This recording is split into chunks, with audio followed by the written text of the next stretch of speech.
Good evening friends. आज की जो क्लास है वो मौर्यन आर्ट पे हम लोग बात करेंगे। और इसमें आने से पहले थोड़ा सा जो पीछे कुछ बातें हो रखी हैं उसको थोड़ा ब्रीफ कर लें, देन लोग आगे बढ़ेंगे। ये हल्का सा आप नोट कर लीजिए, बस मैंने लिखा इसलिए है ताकि थोड़ा सा समझाने मुझे मदद मिले। थोड़ी सी बेसिक बातें। 30 तारीख को परीक्षा है और अभी 30 अप्रैल को प्रीलिम्स है। कुछ बच्चे वो भी हैं जिनको कुछ अदर एग्जाम का जिनका पीटी निकला हुआ है वो भी बैठते हैं। कोई अलग से ऑडिटर के लिए कोई बैच हम नहीं चलाते हैं, ना चलाने वाले हैं इसलिए नहीं, कोई ऑलरेडी बहुत काम रहता है इसी में रहेगा। और प्रयास रहेगा कि जब आपका एग्जाम रहेगा उसके हम लोग 1 महीना पहले कोशिश है कि उसको कंप्लीट कर लेंगे। कौन वो बच्चे जिनको ऑडिटर का भी एग्जाम देना है, मेंस वाला, चलिए ठीक है, 1 महीना पहले मेरा प्रयास रहेगा कि हो जाएगा। आपके सर कब होगा ये आपको बता देंगे, अभी मई तक तो भी नहीं कोई चांस है, उसके बाद रहेगा तो पता चलेगा क्या है। तो हम लोग सबसे पहली बात कर लें कि चाहे आपका ऑडिटर का हो या सीडीपीओ हो, पर मेनली 67th को करते हुए जिन पे ज़्यादा ज़रूरत है उसको ज़्यादा फोकस करेंगे और अदर्स को भी ओवरऑल रूप में ख़त्म करेंगे। इस टॉपिक पे आने से पहले मैं थोड़ा सा एक बता दूं। सब लोग अपने पास एक मैंने सिलेबस का पेज सबको दिया था, एक ले लेंगे जो लोग भी रहेंगे। और एक प्लेस था जो सिलेबस का है, अभी आप लिख लीजिए, बाद में आपको क्लास का मिल जाएगा। सिलेबस का पेज है जो बीपीएससी का है, आपको मिलता भी है, बस इसमें मैंने तो इसको व्यवस्थित डाल दिया है क्या क्या चीजें हैं। सिलेबस में 3 पेपर 1 में है, पेपर 2 में 3 पार्ट हैं। और एक बिहार का अप्रोच सब में जोड़ करके रखना चाहिए। मैं सबको कहूँगा कि आप हर पार्ट से रहें। जैसे हम लोग अभी संडे तक में हिस्ट्री के पोर्शन के अलावा थोड़ा करेंट पोर्शन को भी पढ़ेंगे। देन उसके बाद मंडे से उपेंद्र अनमोल सर दिल्ली से आएंगे, उनकी क्लास रहेगी साइंस एंड टेक पे, और फिर वही आगे इकोनॉमी भी पढ़ाएंगे आप लोग को, वो अपने पार्ट्स को पढ़ाएंगे। मैं एक बार ब्रीफ बता दूं, मेरी भूमिका रहेगी मेनली हिस्ट्री में, पॉलिटी में और आईआर में। पर पॉलिटी और आईआर में कुछ लोग हेल्प करेंगे हमें, मंजेश जी, और आईआर में सौरभ सर है जिनकी क्लास 2 तारीख से लगेगी। कुछ लोग सौरभ सर क्लास किए थे, कोई कौन किए थे, सौरभ सर जो जेएनयू वाले, ठीक लगा था क्लास? नहीं, जबरदस्ती नहीं हम बोल रहे अच्छा, उनका इसलिए नहीं कि वो प्रोफेसर है, इसलिए कि उनका बहुत अच्छा अनुभव है और अच्छा नंबर आएगा, आप देख लीजिएगा जो लेवल है चूंकि। और ऐसे ओवरऑल जो मार्केट टाइप का है वो मैं करवाते रहूंगा। आईआर में मुझे भी आता है, बट सौरभ सर की बात अलग है, वो प्रोफेसर वाला टच, और जो जेएनयू का जो आईआर डिपार्टमेंट की चीजें हैं उनको पकड़ है, खुद यूपीएससी के बारे में इंटरव्यू दिए हैं और अभी प्रोफेसर हैं। तो 2 तारीख से आईआर की क्लास है। आप लोग, सॉरी हम कंफ्यूज होते, 1 तारीख से ही है, सॉरी हम 1 तारीख से, हम गलती से 2 बोल रहे थे, 1 से है 3 तक है। तो 3 दिन लंबी लंबी क्लास रहेगी, तो आप लोग तैयार रहेंगे। 1 तारीख से आईआर के लिए तैयार रहिएगा। और मेरी भूमिका बीच में होती रहती है, कुछ करंट के टॉपिक्स में दूंगा अपनी सुविधा से, क्योंकि पहले के बैचेस में डीआई की क्लास सेठ सर की माता जी ठीक हो गई हैं, बट कल बात हुई, तो जब विजिट का बनाएंगे तो आपको बता देंगे। अभी 16 से उनका क्लास होना था पर वो नहीं करवा पाए, तो पेपर 1 में डीआई सेठ सर करवाएंगे, आईआर में सौरभ सर, और मेरी भूमिका रहेगी। पेपर 2 में पॉलिटी मंजेश जी और मेरी भूमिका रहेगी। ज्योग्राफी में थोड़ा Markandey sir, Sanjeev sir. Economy science tech में जो है उपेंद्र अनमोल सर, और बिहार स्पेशल में मार्केंडे सर, जो बिहार से उसे आपको लिखने का ही बताते रहते हैं। तो ये रहेगा क्लास। और ये इसलिए टीम बहुत इंपॉर्टेंट होता है और हर पार्ट आपका अच्छा होना चाहिए। कई जगह सब कुछ पता चलता है, यही पता नहीं चलता है कौन पढ़ाएगा कौन। जैसे एक हम जो मैंने एक कोचिंग है बहुत बढ़िया, प्रचार में खूब आगे चल रहा है, उसके 35 गो टीचर है, तो अब एक क्या ना टीचर आप पढ़ाएगा यार करके नहीं समझ में। अब हम ही लोग लड़ाई में हम खुद फ्रंट से खेलते हैं बैटिंग के, आइए नेक टू नेक खेला जाए मेरे पार्ट पे, मैं भी खिलवाता हूँ, चाहे जिसको लेके आना है। हम नहीं पढ़ के तो मेरा नाम नहीं, चाहे कोई हो के लेके आइएगा, क्योंकि हम दृष्टि से लेके आए, फलाना से लेके, तो हम भी पक्का पटकेंगे उसको आराम से, क्योंकि लोग सर क्या बोले, मैं खुला बोल रहा हूँ, जाके बोल के आइएगा विकास सर या किसी से भी करके। तो हम नेक टू नेक लड़ाई है ना यार, टॉपिक पे तो लड़ाई हो, थोड़े मार्केट से लड़ाई होगा। हाँ, बस बच्चा पहले जानता नहीं है कि क्या करना है फिलहाल। तो ये सबके लिए है। तो ये मैंने बस इसलिए बोला क्योंकि आप निश्चिंत रहेंगे। थोड़ा सा अभी पीटी का माहौल है तो उतनी मतलब बच्चे एक बार नहीं आते हैं, बट हम लोग अपना काम करते रहेंगे। मार्च के मीट तो हर हाल में क्लास ऐसे चलता रहेगा, उसके बाद देखेंगे जैसा थोड़ा सा कम कर देंगे, ताकि लास्ट का 1.5 महीना अपना पीटी में पढ़िए। फिलहाल सिलेबस मैंने बोला 1 महीना पहले जरूर खत्म होगा, आप निश्चित रहिए, जो भी ऑडिटर है जो भी कर है।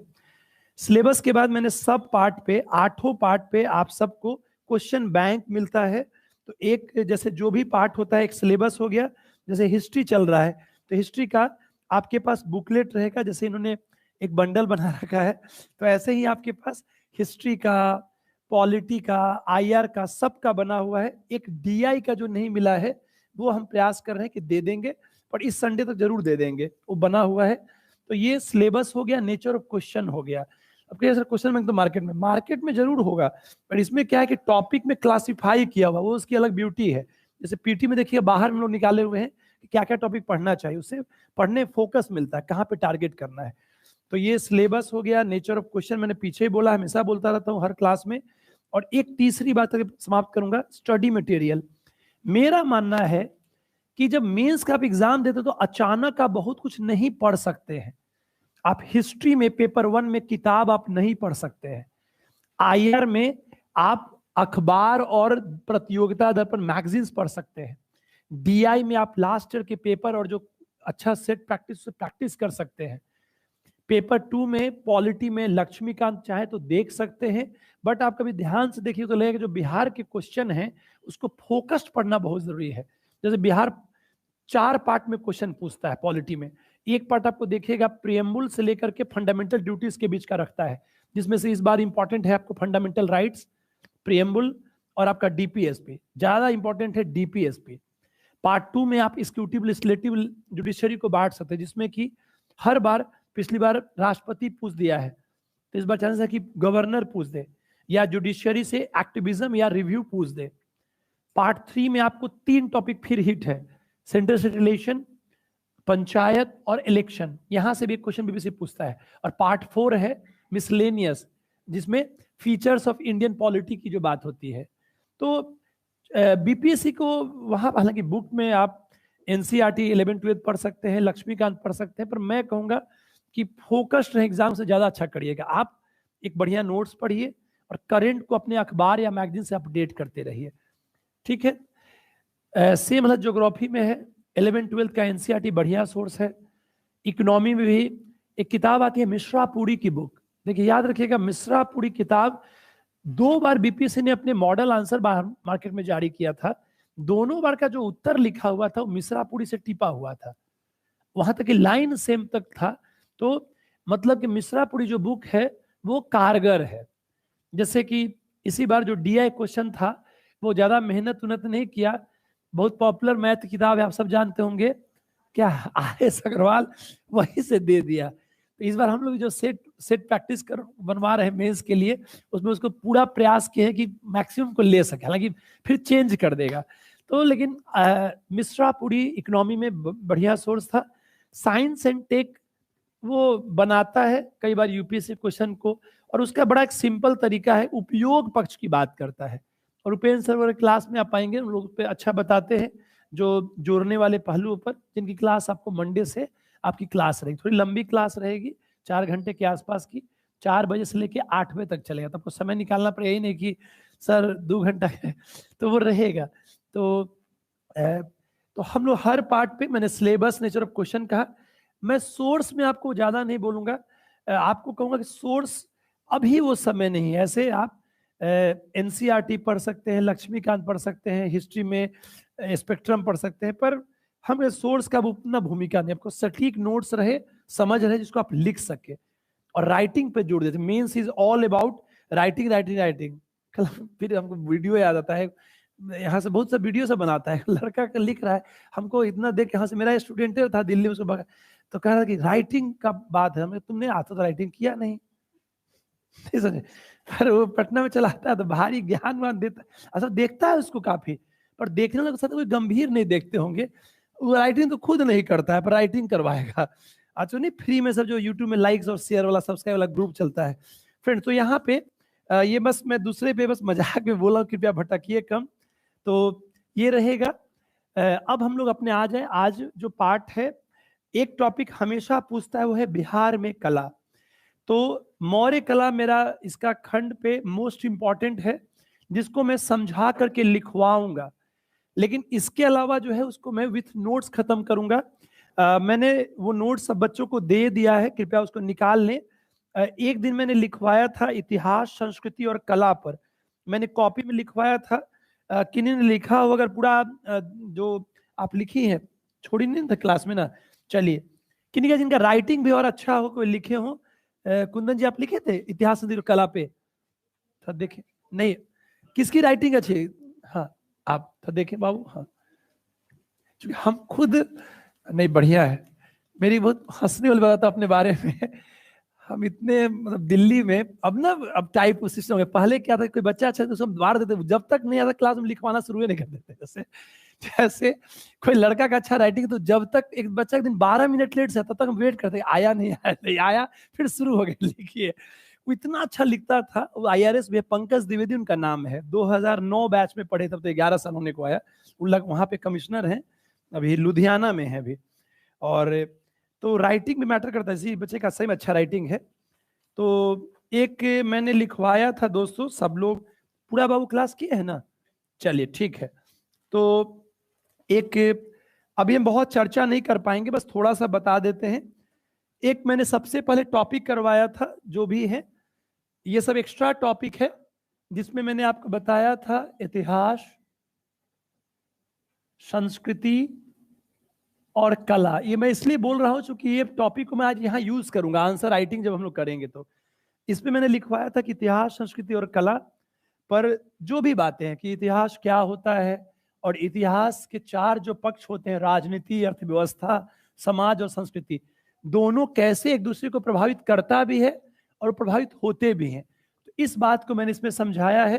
पहले भी करवाता था, पर इस बार थोड़ा और व्यवस्थित रूप से है। तो मैं इसको इसका जो भी बच्चे नहीं आ पाए होंगे, तो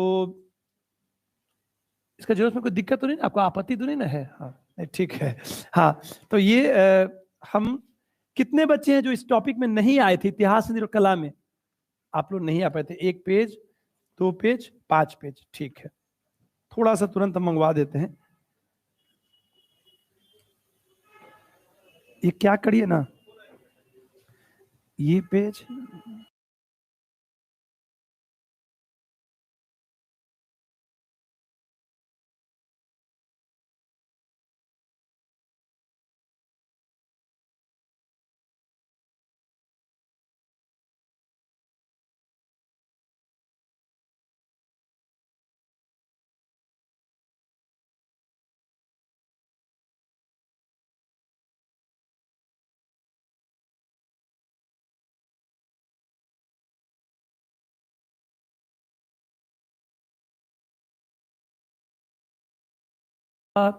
ये जो टॉपिक है, प्लीज आप जो नया लिखवाया है मैंने, आप ले लीजिएगा। इतिहास, संस्कृति और कला 5-6 पेज का है, शॉर्ट में हो जाएगा, उस पर बाद में चर्चा करूँ। दूसरा जो मैंने एक टॉपिक किया था, वो आपको प्रिंटेड दिया गया था, भारत में कला का विकास। भारत में कला का विकास सबके पास शायद होगा, भारत में कला का विकास, ठीक है। ये कोई क्वेश्चन नहीं आएगा, पर आपको ये समझ है तब अच्छा लिख पाएंगे, क्योंकि मामला 38 नंबर का है, एक नंबर पे फाइट है। तीसरा है बिहार में कला का विकास, बिहार में कला का विकास, ठीक है। इसके भी नोट्स होंगे। तो ये मैंने लिखवाया था, जिसको जो नहीं लिखा अभी मिल जाएगा। ये आपको टाइप किया हुआ दिए थे, बिहार में कला का समझाएंगे भी आगे। 3 हो गए।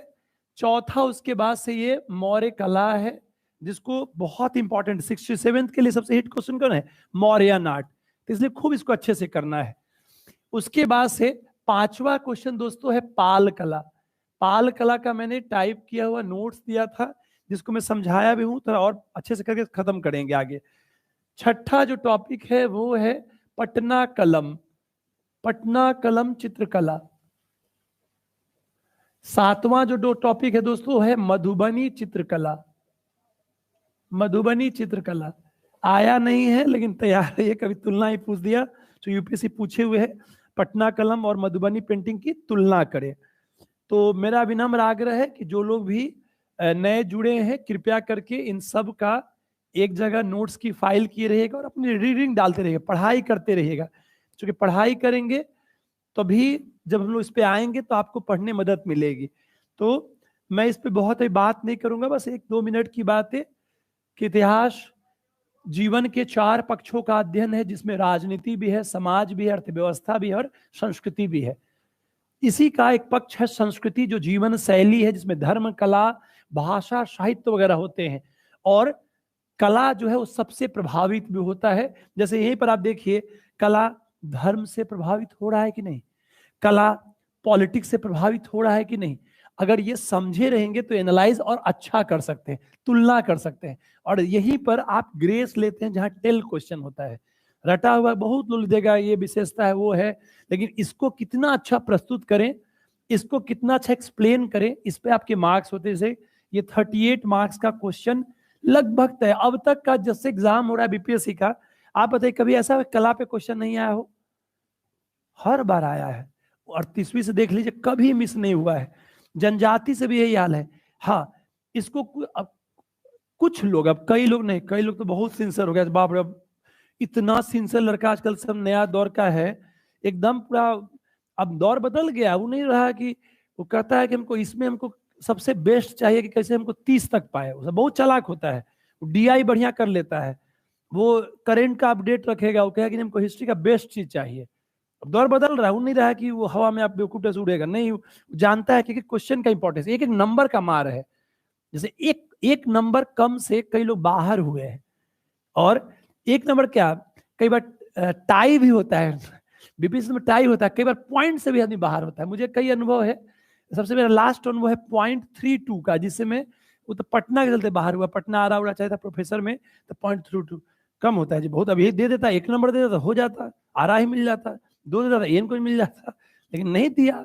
क्योंकि अब एक आदमी बहुत दुख लग रहा है, मुझे पुरानी आदत थी, तो साइड बिजनेस का था मामला, साइड बिजनेस। अब तो कौन सा यूपीएससी, तो अब कौन सा नया रहा हो, तो पूरा। और मेरा 2 नंबर से एक बार छूटा था यूपी पीसीएस का, और आईएएस में तो बड़ा मार्जिन था, 7 का था, पर 7 का बड़ा मार्जिन नहीं था, अब बाद में फिर मेंस नहीं हुआ। तो ये बहुत मैटर करता है, जो मार्क्स का खेल है, तो जो अपने हाथ में, एक एक नंबर महत्वपूर्ण है। तो इसलिए मैं चाहूंगा कि इसमें अपना इतना बेस्ट दे सके बिहार, जो कला टॉपिक है, ताकि आपको इसमें बढ़िया से बढ़िया नंबर आए। चलिए, इसका नोट सबके पास है, जिसके पास ये नहीं मिला होगा, ये सब आपको कोचिंग से मिल जाएगा, बस लेकर के थकिया के रखिएगा, आगे करवाएंगे। हम लोग मेन मौर्य कला की बात करें। मैं पीछे क्लास में इस पर थोड़ी सी चर्चा किया था, इन पहलुओं पर अभी मैं ओवरऑल चर्चा करूंगा, और देन उसके बाद इसको मैं लिखवाऊंगा। ठीक, लिखवाने में हम एक क्वेश्चन को उठाएंगे जो मुझे लगेगा कि इस बार आ सकता है। सबसे बढ़िया क्वेश्चन आता है कि मौर्य कला की प्रमुख विशेषताओं की चर्चा करें। अभी वाले क्वेश्चन आ गया, तो इस क्वेश्चन में अगर हमको लिखना है तो हम कैसे इसमें 50 लाइंस खर्च करेंगे अपना। तो मेरा अपना मानना है कि 20 या 25 मिनट में 50 लाइन, 50 वाक्य से ज्यादा नहीं लिख सकते हैं। तो मेरा मान लीजिए कि यहाँ पर इस प्रश्न में 3 से 4 वाक्य खर्च हो गया इंट्रो में। देन उसके बाद से जो जो पॉइंट हम लिखे उन सब पे हम डिवाइड करेंगे, फिर एक रिव्यू करेंगे और एक फिर कंक्लूड करेंगे। बीच बीच में मान लीजिए मैंने राज प्रसाद लिखा, क्या उस पर कोई एक हम लोग डायग्राम बना सकते हैं, या कोई पिक बना सकते हैं, स्तंभ पे बना सकते हैं, स्तूप पे बना सकते हैं, विहार पे बना सकते हैं, कोई मूर्ति है तो क्या कुछ हल्का सा आरेख बनाया जा सकता है। ये सब मैं करने का प्रयास करूंगा।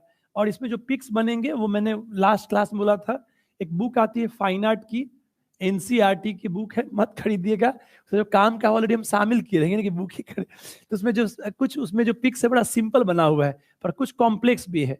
जैसे पिलर्स बड़ा इजी बनाया हुआ है, तो पिलर्स उसको फॉलो करेंगे, तो आपको एकदम सिंपल में, जैसे कैसे मैं स्तूप बनाता हूँ कि स्तूप के 8 पार्ट सिखाते हैं। पहला पार्ट क्या बोलते हैं, अंड, ये हो गया 1 नंबर अंड। दूसरा क्या बनाते हैं, हर्मिका, 2 नंबर हर्मिका। तीसरा आप क्या बनाते हैं, यष्टि। चौथा क्या बनाते हैं, 4 नंबर छत्र। 1 2 3 4। डन दोस्तों। तो ये सिंपल तरीका कि ऐसे खींचे, ऐसे खींचे, ऐसे और ऐसे से। वैसे हाथ खुला रहेगा तो सब कुछ जल्दी बनाएंगे, याद रखिएगा, एक्सपर्टाइज होता है जैसे, और वही एक्सपर्टाइज आपको काम करेगा। देन उसके मान अपने 4 और बनाना है। 5वां जिसको आप बोलते हैं मेधी या चबूतरा। 6ठा वेदिका या घेरा, और इसी चारों तरफ से क्या होता है, प्रदक्षिणा पथ। फिर क्या होता है, तोरण या प्रवेश द्वार। 5, 6, 7, 8, तो ये 8 पॉइंट है, 1, 2, 3, 4, ऊपर में 4। अभी 8 हम मन में रटे रहेंगे तो एग्जाम में हम कॉन्फिडेंट रहेंगे कि हम इसको बना रहे हैं, और बनाएंगे तो नंबर जरूर देता है। मान लीजिए हमको पिलर ही बनाना है, तो हमने तना बनाया, आपने फिर तरह का अपने मेखला बनाया, फिर आपने कंठ बनाया, जो भी है, तो वो क्लियर कट बनने का हाथ बनना चाहिए। तो जो अगर आपको बना ऐसा बना रहेगा आदत, तो आप बहुत जल्दी बना लेंगे। तो यहाँ पर हम इन सब पहलुओं पर जो मैं लिखवाऊंगा, तो इसमें ये सारा चीज हम बना करके अभी समझाएंगे, पर इसमें एकदम हम लिखवाएंगे, ताकि जो अपना हम बेस जैसे हम दे, उसके बाद आप भी बदलिए। मैं नहीं क्योंकि मैंने लिखवा दिया एकदम अद्भुत हो गया, इसको बीपीएससी फॉलो करेगा, ऐसा कुछ नहीं है, उसमें मेरी कमियां हो सकती है। हम बस अनुभव से, कि जो मैंने अच्छे लड़कों के देखे, जो या अपना जो मेरी समझ कहती है, जो मैंने इस विषय को समझा, फिर आप भी उसमें आप जोड़िए, पढ़िए, जितना से आपको काफी रहेगा। चलिए, अब पिछले बार जो सवाल आए थे उसी के सबके वर्णन के आधार पर इतना चीज समझ लीजिए, तो कोई सवाल छूटता नहीं है, चाहे प्रमुख विशेषता वाला सवाल हो, या एक बार सवाल आया था बिहार में प्रभाव, मान लीजिए लिख दे कि अन्य क्षेत्रों में प्रभाव। भाई बीपीएससी कॉपी करता है अपने प्रश्नों को। जैसे एक बार पूछा मौर्य कला से बौद्ध धर्म जुड़ा, तो अगली बार पाल कला से बौद्ध धर्म जुड़ाव पूछ दिया। तो इसी के लिए ये मैंने क्षेत्रीय प्रसार वर्ड इसलिए लिखा कि 60 से 62 में क्वेश्चन आता कि बिहार प्रभाव बताए, लिख दिया कि बिहार यूपी में प्रभाव था, यूपी का अलग से लिखना पड़ेगा, तो इसलिए मैंने क्षेत्रीय प्रसार वर्ड यूज किया। बौद्ध धर्म का प्रभाव भी एक बार पूछ दिया, ये तो नहीं पूछा है, पर ये तो पूछ सकता है। अगर जो मॉडर्न आर्ट को एनालाइज करते हैं, या जो लोग उसको डेप्थ में जानते हैं, उनसे बात करिए, या जो लोग भी ऑप्शनल में या ऐसे पढ़ते हैं, तो बोलते हैं कि क्या स्टेट फैक्टर इसको इन्फ्लुएंस किया है क्या। और फिर एक और लास्ट, ये ईरानी तत्वों से कहां तक प्रेरित है। इसको आप अगर टेल में डालेंगे या विशेषता में लिखेंगे तो अंक ज्यादा आएंगे। फिलहाल अब हम लोग शुरुआत करते हैं एक ओवरऑल समझने का, देन उसका क्वेश्चन में इसको नोट करेंगे। चलिए, सबसे पहले शुरुआत करते हैं मौर्य कला। अब देखिए, मौर्य कला में हमने एक ढांचा बनाया, सामान्य परिचय, प्रमुख विशेषताएं, समीक्षा और निष्कर्ष, ये समझने का ढांचा है। आंसर राइटिंग जब करेंगे तो सबसे पहले 2-3-4 लाइन का भूमिका लिखना है, देन उसके बाद से ब्रांचिंग करना है। जैसे हम लिख देंगे मौर्य कला की विशेषताएं, फीचर्स ऑफ मौर्यन आर्ट, लिख दिया मैंने ये ऐसे, आपने लिख दिया राजप्रसाद, स्तंभ, स्तूप, विहार, ये, ताकि और फिर इसको फिर एक्सप्लेन करने लगेंगे हम लोग हर पॉइंट में। एक्सप्लेन में क्या फॉर्मूला रहेगा, सबसे पहले बताएंगे कि वो अवस्थिति कहाँ है, फिर बताएंगे उसका उल्लेख कैसा है, फिर बताएंगे उसकी संरचनात्मक विशेषताएं कैसी हैं, और उसको पिक से समझा देंगे। 3 कीवर्ड रखिएगा, अवस्थिति, किसी ने कोटेशन, और उसकी क्या क्या स्ट्रक्चरल फीचर्स हैं, तो आपके अंक बहुत अच्छे आएंगे। मेरे अपने ज्ञान में 210 तक मैंने अपने हमको ऐसा सौभाग्य मिलता है कि अच्छे बच्चे तो सौभाग्य मिलता है। जैसे असलम दानी जी दिल्ली में पढ़ते थे, उनके 210 नंबर आए थे, 210 बहुत बढ़िया नंबर हो गया।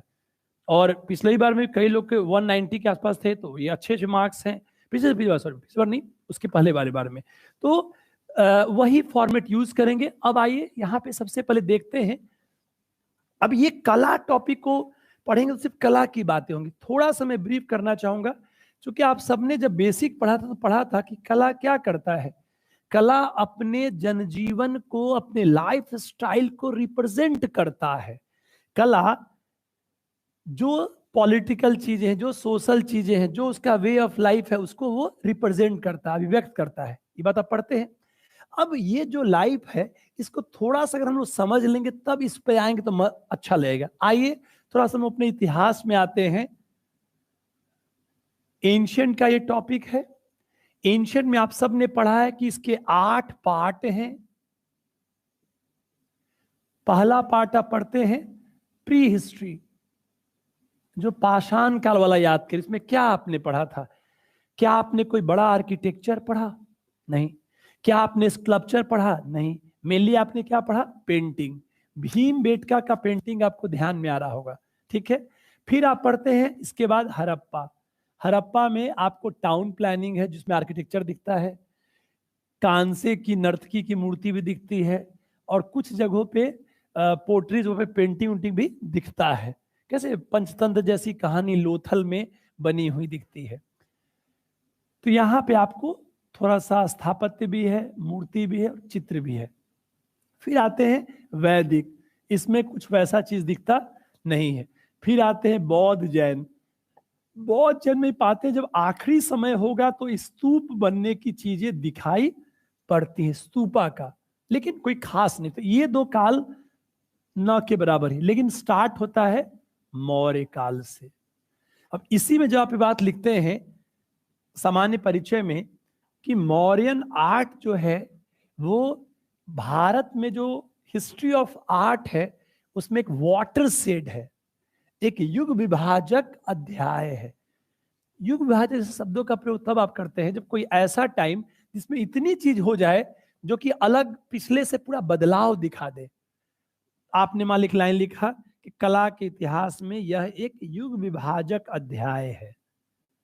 युग विभाजक अध्याय, मौर्यन जो टाइम है एक वाटर शेड है। तो बस अभी ब्रीफ समझ रहे हैं, ठीक है। अब क्यों युग विभाजक अध्याय है? कई बार लोग ना इसको लिख देते हैं कि युग विभाजक अध्याय है, ये है, पर अच्छा राइटर वो होता है जो तुरंत अगला लाइन उसी पे लिखे, युग विभाजक इस रूप में कि मौर्यों से पहले कला में हड़प्पा छोड़ दिया जाए।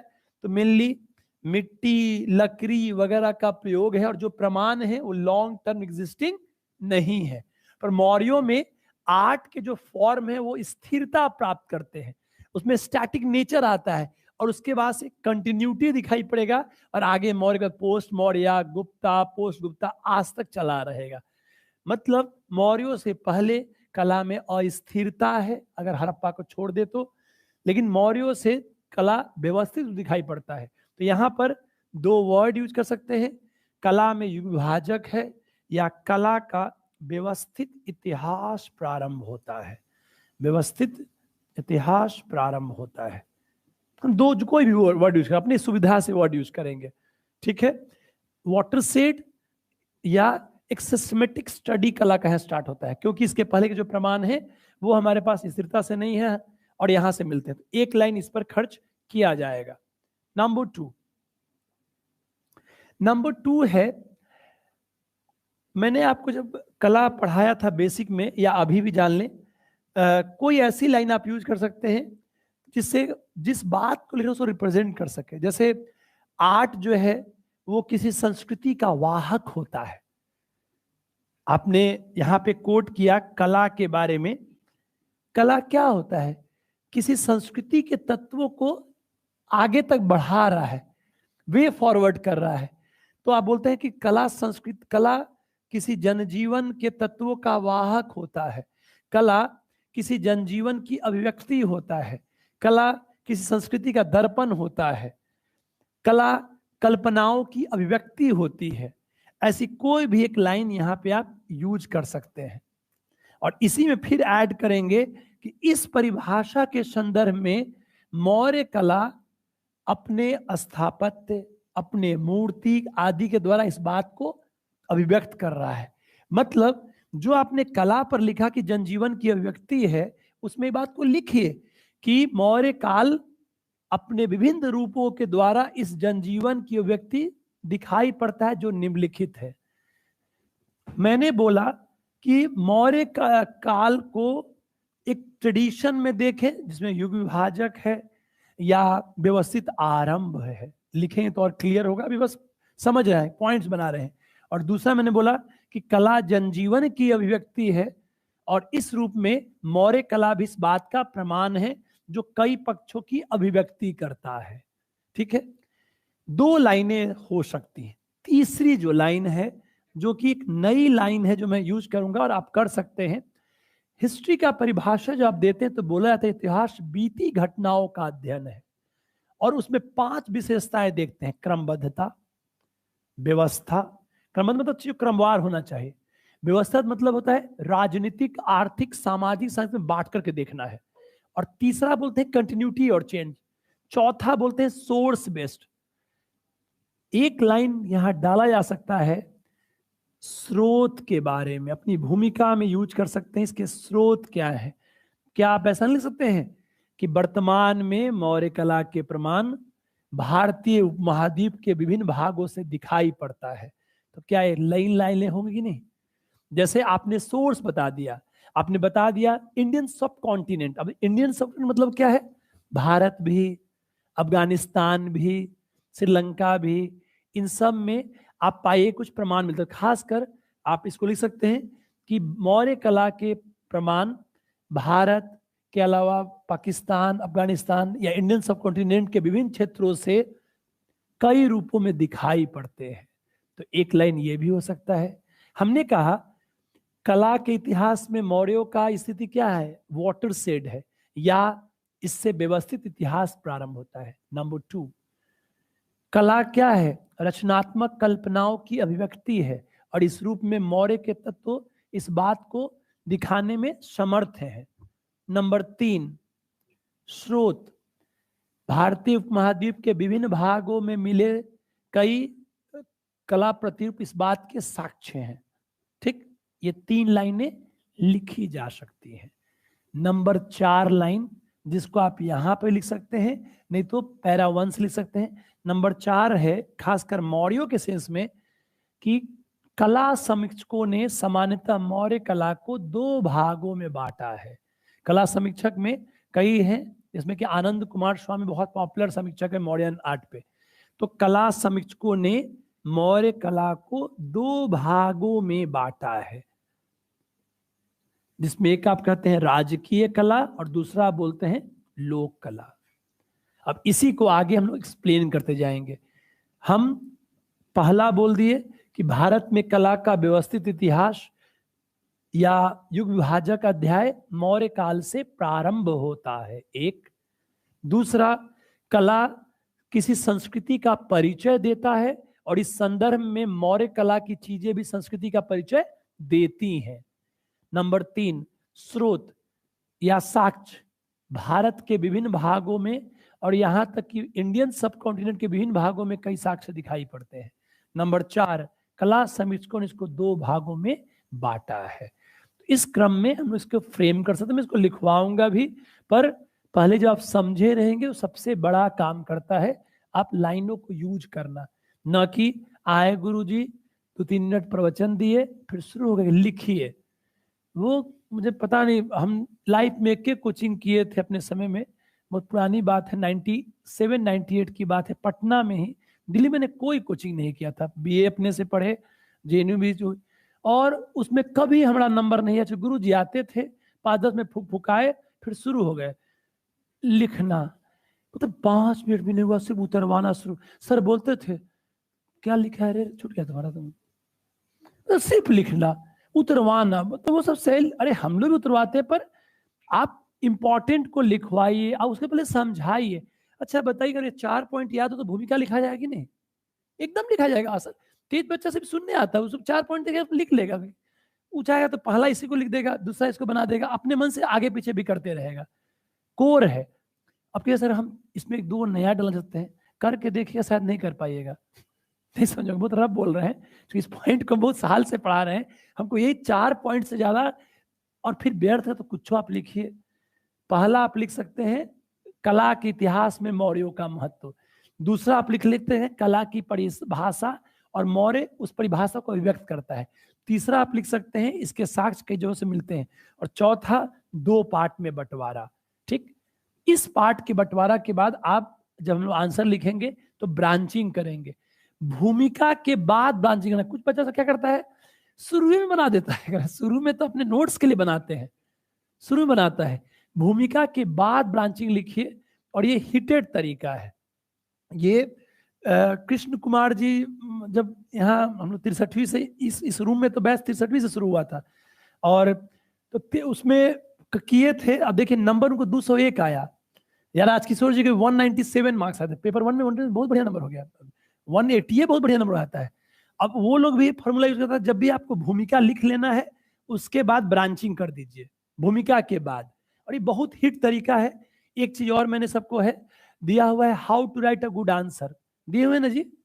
और मैंने बोला है कि भूमिका में 3 से 4 लाइनें होनी चाहिए, एकदम फिक्स होना चाहिए, एकदम कैलकुलेटिव बना लीजिए माइंड में ही। तो ये 4 पॉइंट है जिसको हम लोग लिखेंगे। हल्का सा समझ जरूर बन गया होगा। युग विभाजक चूंकि पहले के प्रतिमान नहीं है, अब जो प्रतिमान है वो कंटिन्यूअसली है। व्यवस्थित इतिहास क्यों? चूंकि पहले मिट्टी लकड़ी था, अब पत्थर का प्रयोग है, और पत्थर के प्रयोग से कला में क्या होगा? अस्थायित्व आएगा। कला संस्कृति के तत्वों का प्रस्तुति, और मौर्य काल में भी ये तत्व प्रस्तुत करते हैं। स्रोत भारतीय उपमहाद्वीप के विभिन्न भागों से मिलता है, बिहार से, यूपी से। आपको जैसे शाहबाजगढ़ी मानसेहरा जो स्तंभ, वो कहाँ बाहर से कि नहीं? कई चीज बाहर से भी है, कोई अंदर से भी है, तो कई क्षेत्रों से मिलता है प्रतिमान।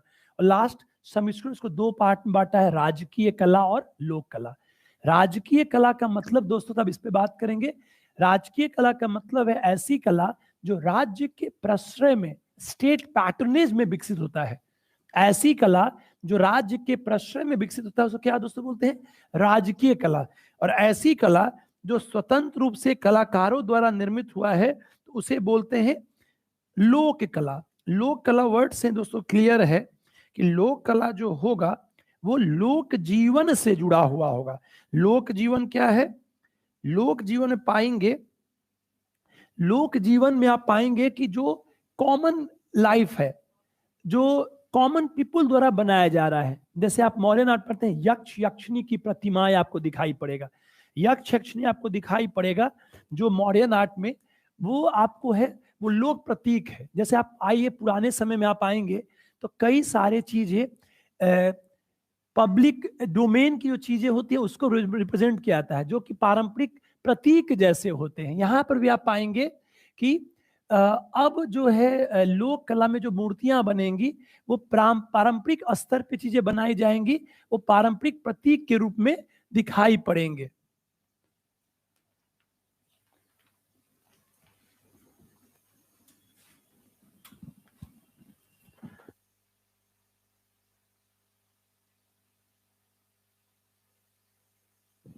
चलिए, तो ये चीजें रहेंगी। तो यहाँ पे अब सबसे पहले राजकीय कला बड़ा इंटरेस्टिंग। अब पता है ये जो वर्ड ही जो कला समिति ने डिवाइड किया, ये विभाजन ही इस बात का सूचक है, it was influenced by state factors, royal factors, political factor से इन्फ्लुएंस्ड है। ये जो डिवीजन ही है ये घोषित करता है, बड़ी विशेषता दिखाता है कि मौर्य कला राजकीय तत्वों द्वारा प्रभावित है। और इसीलिए कला समीक्षकों ने और जगह ऐसे बांटा है, स्थापत्य कला, मूर्ति कला, चित्रकला। यहां कैसे बांटा है? दो पार्ट में, राजकीय कला और लोक कला। ये अलग बात है कि राजकीय कला में मेनली क्या चर्चा होगा? स्थापत्य की, और लोक कला में मेनली चर्चा होगा मूर्ति कला की।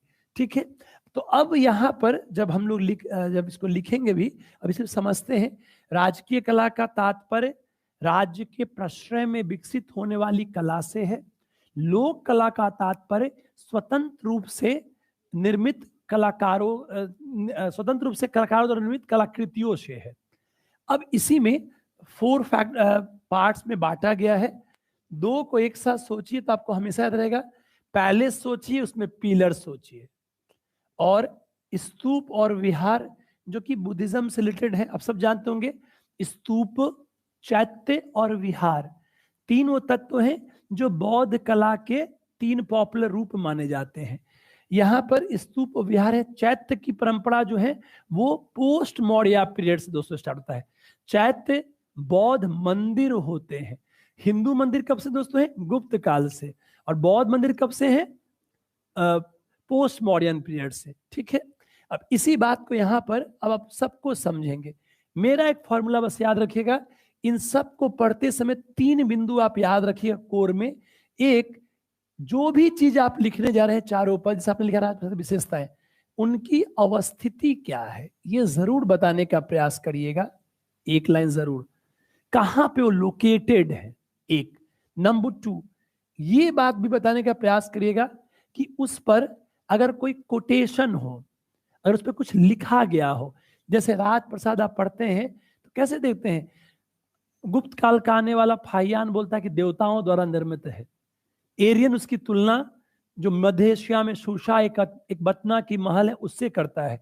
तो दूसरा आपको करना है उसका क्या उल्लेख है, और तीसरा पॉइंट याद रखेंगे कि उसकी विशेषताएं क्या है। विशेषताएं लिख करके भी आप कर सकते हैं, या अगर आपने कुछ जगह पे पिक्स बना दिया, जैसे आपने स्तूप का बना दिया तो पिक्स में ही हो गया कि इसकी विशेषता इस रूप में है।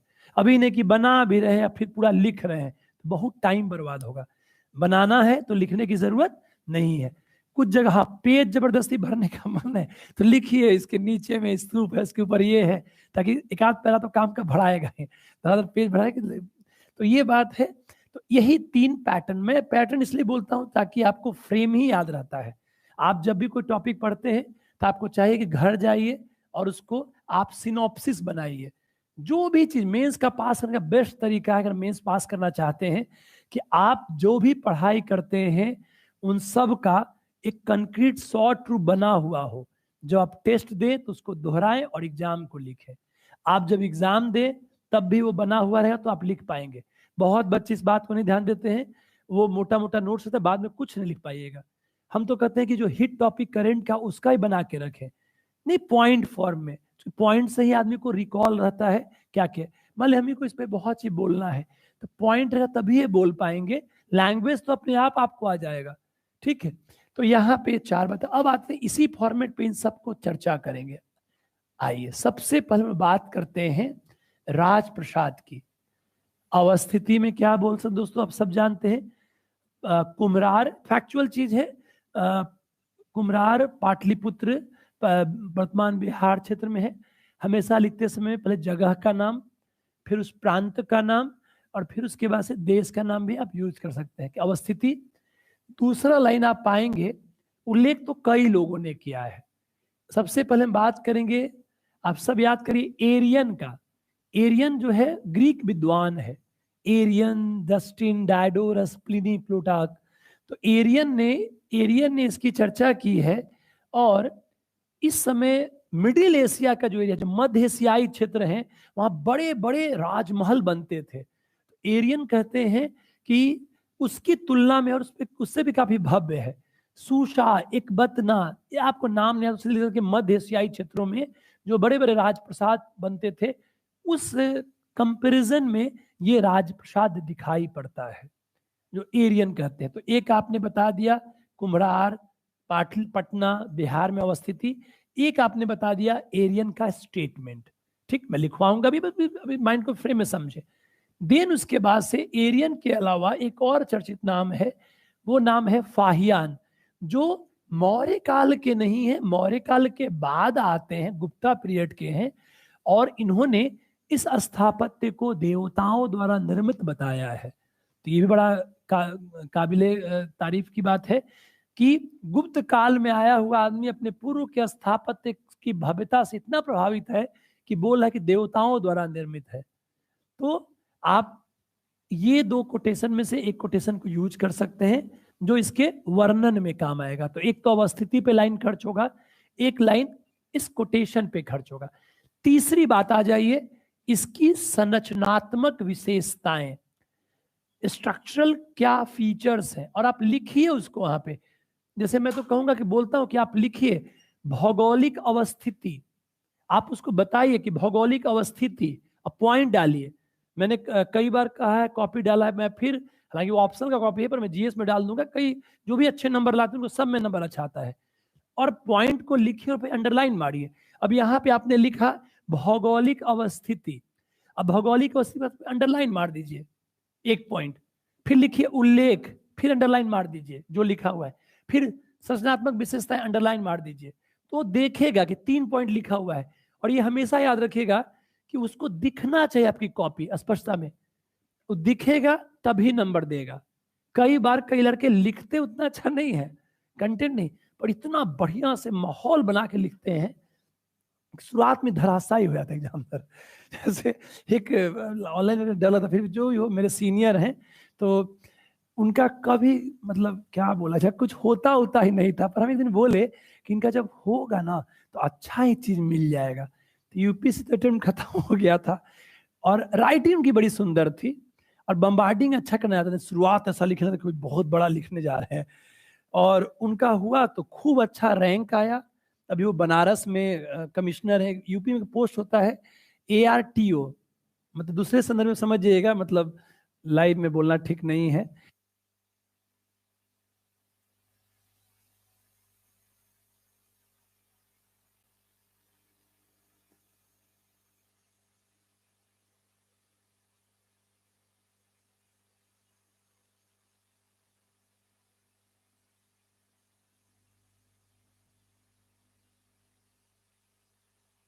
मतलब एक जो भी कहिए तो कमाई के लिए है। तो हालांकि इस बात को नहीं बोलना चाहिए, अच्छी बातें नहीं है, गलत है। हाँ, और आपको कभी भी इंटरव्यू में बात नहीं बोलना चाहिए कि आप कमाई के लिए, आप बोले हम बिहार की सेवा के लिए हैं। हाँ, एक दो सब मौक में इतना ज्यादा बोलता है, जैसे उसके बाद में कि इतना भी मत बोलो यार, झूठ लग रहा था, इतना भी नहीं बार बार बोलो, ज्यादा ही बोल रहे थे, तुम ही बड़ा सेवक हो। एक दो लड़का से मौका देगा तो ऐसा बोलेगा कि मैं इस रूप में सेवा करना चाहता हूँ, मैं इस रूप में, इतना सेवा मत करो। हंसी आता था हम लोग तो, दांत दबाए हुए। जो वहां पर उसको नहीं बदलता रहता है क्या? एक दो लोग हम जानते हैं, नाम नहीं बोला चाहेंगे, वो लोग बोलते हैं कि कुछ सब ऐसा ऐसा बनावटी बोलता है। हम लोग तो नंबर कम देते हैं कि बात बना रहा है, टोकते नहीं है। अब खूब बोलेगा कि मैं जीवन भर में सेवा करता रहा हूँ, इसी सेवा के भाव से मैं इस परीक्षा में आया हूँ। बाप रे बाप। तो सामने वाला ही हंसता है, जैसे इतना सेवा। अब एक दो फॉर्म में भरेगा, सब रजिस्ट्रार, एक पद होता है सब रजिस्ट्रार, सुने होंगे, जमीन निबंधक जो होता है, उस बारे में नहीं बोलूंगा। तो जमीन रजिस्ट्रार का अब कोई चॉइस में एक बच्चा ऊपर दे दिया, मौक में पूछे, कहा कि हमको कृषि क्षेत्र में सेवा करने का अवसर। सेवा झूठ, तो हम लोग बकलोल है क्या, सेवा का अवसर मिलेगा? तुम बेवकूफ बना रहे हो बे करके, ये और फंसा देगा उसे कि तुम कहो अवसर होती कमाने के लिए, तुम हमको सेवा का अवसर। तो सामने वाला सब बेवकूफ बैठा, उसको नहीं पता कि तुम इस पोस्ट में क्या होता है, दिन भर में कितना कमाई आता है, सेवा का अवसर मिलेगा, फालतू हर सेवा सेवा। और सामने वाला भी तो आदमी रहता है ना कोई। तो मतलब ये है कि थोड़ा प्रैक्टिकल अप्रोच होना चाहिए दोस्तों। यहाँ पे एक तो भौगोलिक अवस्थिति हो गया, एक आपने बना दिया उल्लेख, तीसरा विशेषताओं पर आइए। आइए विशेषताओं की बात करें। देखिए विशेषताओं में अभी वर्तमान में कितने लोग कुम्हरार गए हैं? कुम्हरार में वहां पे क्या जी, राज प्रसाद के तरफ क्या दिखता है? हाँ, 80 स्तंभ का क्या बना हुआ एक मिलता है। अभी जो लकड़ियों का जो सभा भवन है, तो यहां पर जो अभी आप जो दिखा सकते हैं, वो आप सिर्फ दिखा सकते हैं विशेषताओं में, वो है 80 स्तंभ वाला सभा भवन। 80 स्तंभ वाला सभा भवन।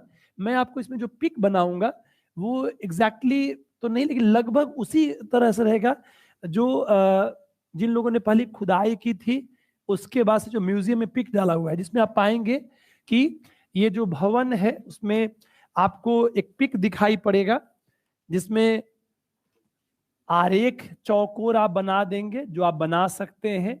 और उसमें अभी नहीं बनाएंगे, मैं बना के दिखाऊं जो भी इजिली बन सकता है। कुछ पॉइंटर्स बना देना है, जो एक प्रकार से 80 पिलर्स का सिंबल्स है, वो 8-8 की क्यारियां हैं 10 में। कुछ हल्का सा गेट्स बना देना है, मैं आपको बनाऊंगा, ये यहाँ पे यूज करना है। आपको मेनली बताना है कि ये 80 स्तंभों वाला स्तंभ है, और इसमें लकड़ी का ही फर्श भी है और छत भी है, जो वर्तमान में मिलता है। और भी आप भी गए थे? कौन लोग गए थे? राजप्रसाद जो लोग देख चुके हो, नहीं आप गई हुई, देखिए बहुत बड़ी, सोचिए इतना बड़ा, इतना आदमी है, कोई कुम्हरार नहीं गया है। यहाँ तुम क्या झूठ बोले, दिल्ली पर आते तो बोलते जैसे हम लोग यहाँ पटना में है, जैसे हम खुद घूम के आए। नहीं समझोगे। और गोला फेंकने में क्या जाता लगा तो कि बाप रे, सर तो वहीं के तो देखवे किए होंगे, हम खुद नहीं देखे हैं। कहा, अरे कहा यार, 10 तक तो दूसरा कहानी था फिर, पर इस गधा जान को छोड़ाएंगे, अन्याय है, कितना साल से पढ़ा रहे, एक बार नहीं घूमे हैं, झूठ मूठ का बात। फिलहाल तो ये जो पिक है 80, आप 8-8 का रहेगा, 10 क्यारियां बनाएंगे, कुछ गेट्स बनाएंगे, यहाँ यूज किया जाएगा। आपको 2 लाइनें ध्यान देना है, 80 स्तंभों वाला है, और जो इसका फर्श है और छत है, दोनों लकड़ियों का बना हुआ है। तो ये लकड़ी का निर्मित है। तो यही मूल बातें जो है वो इसमें आपको ध्यान देना है, जो खासकर आपका स्तंभ के बारे में है, सॉरी राजप्रसाद के बारे में। हमने 3 लाइन खर्च किया, अवस्थिति, एरियन और फाहियान का विवरण। एरियन ने कहा सुषा एक बतना से, फाहियान ने देवताओं निर्मित बताया, और संरचनात्मक में 80 स्तंभ और उसका एक पिक बना देंगे। बस अभी सिर्फ फॉर्मेट हम लोग क्रिएट कर रहे हैं। इसके बाद अगर आपके पास जब क्वेश्चन में पूछ दिया हो स्थापत्य की चर्चा करें सिर्फ, तो कुछ चीज को और ऐड करेंगे। अब इसके बाद से और ऐड करेंगे, वो रहेगा एक और पॉइंट, वो है पाटलिपुत्र का नगर वर्णन।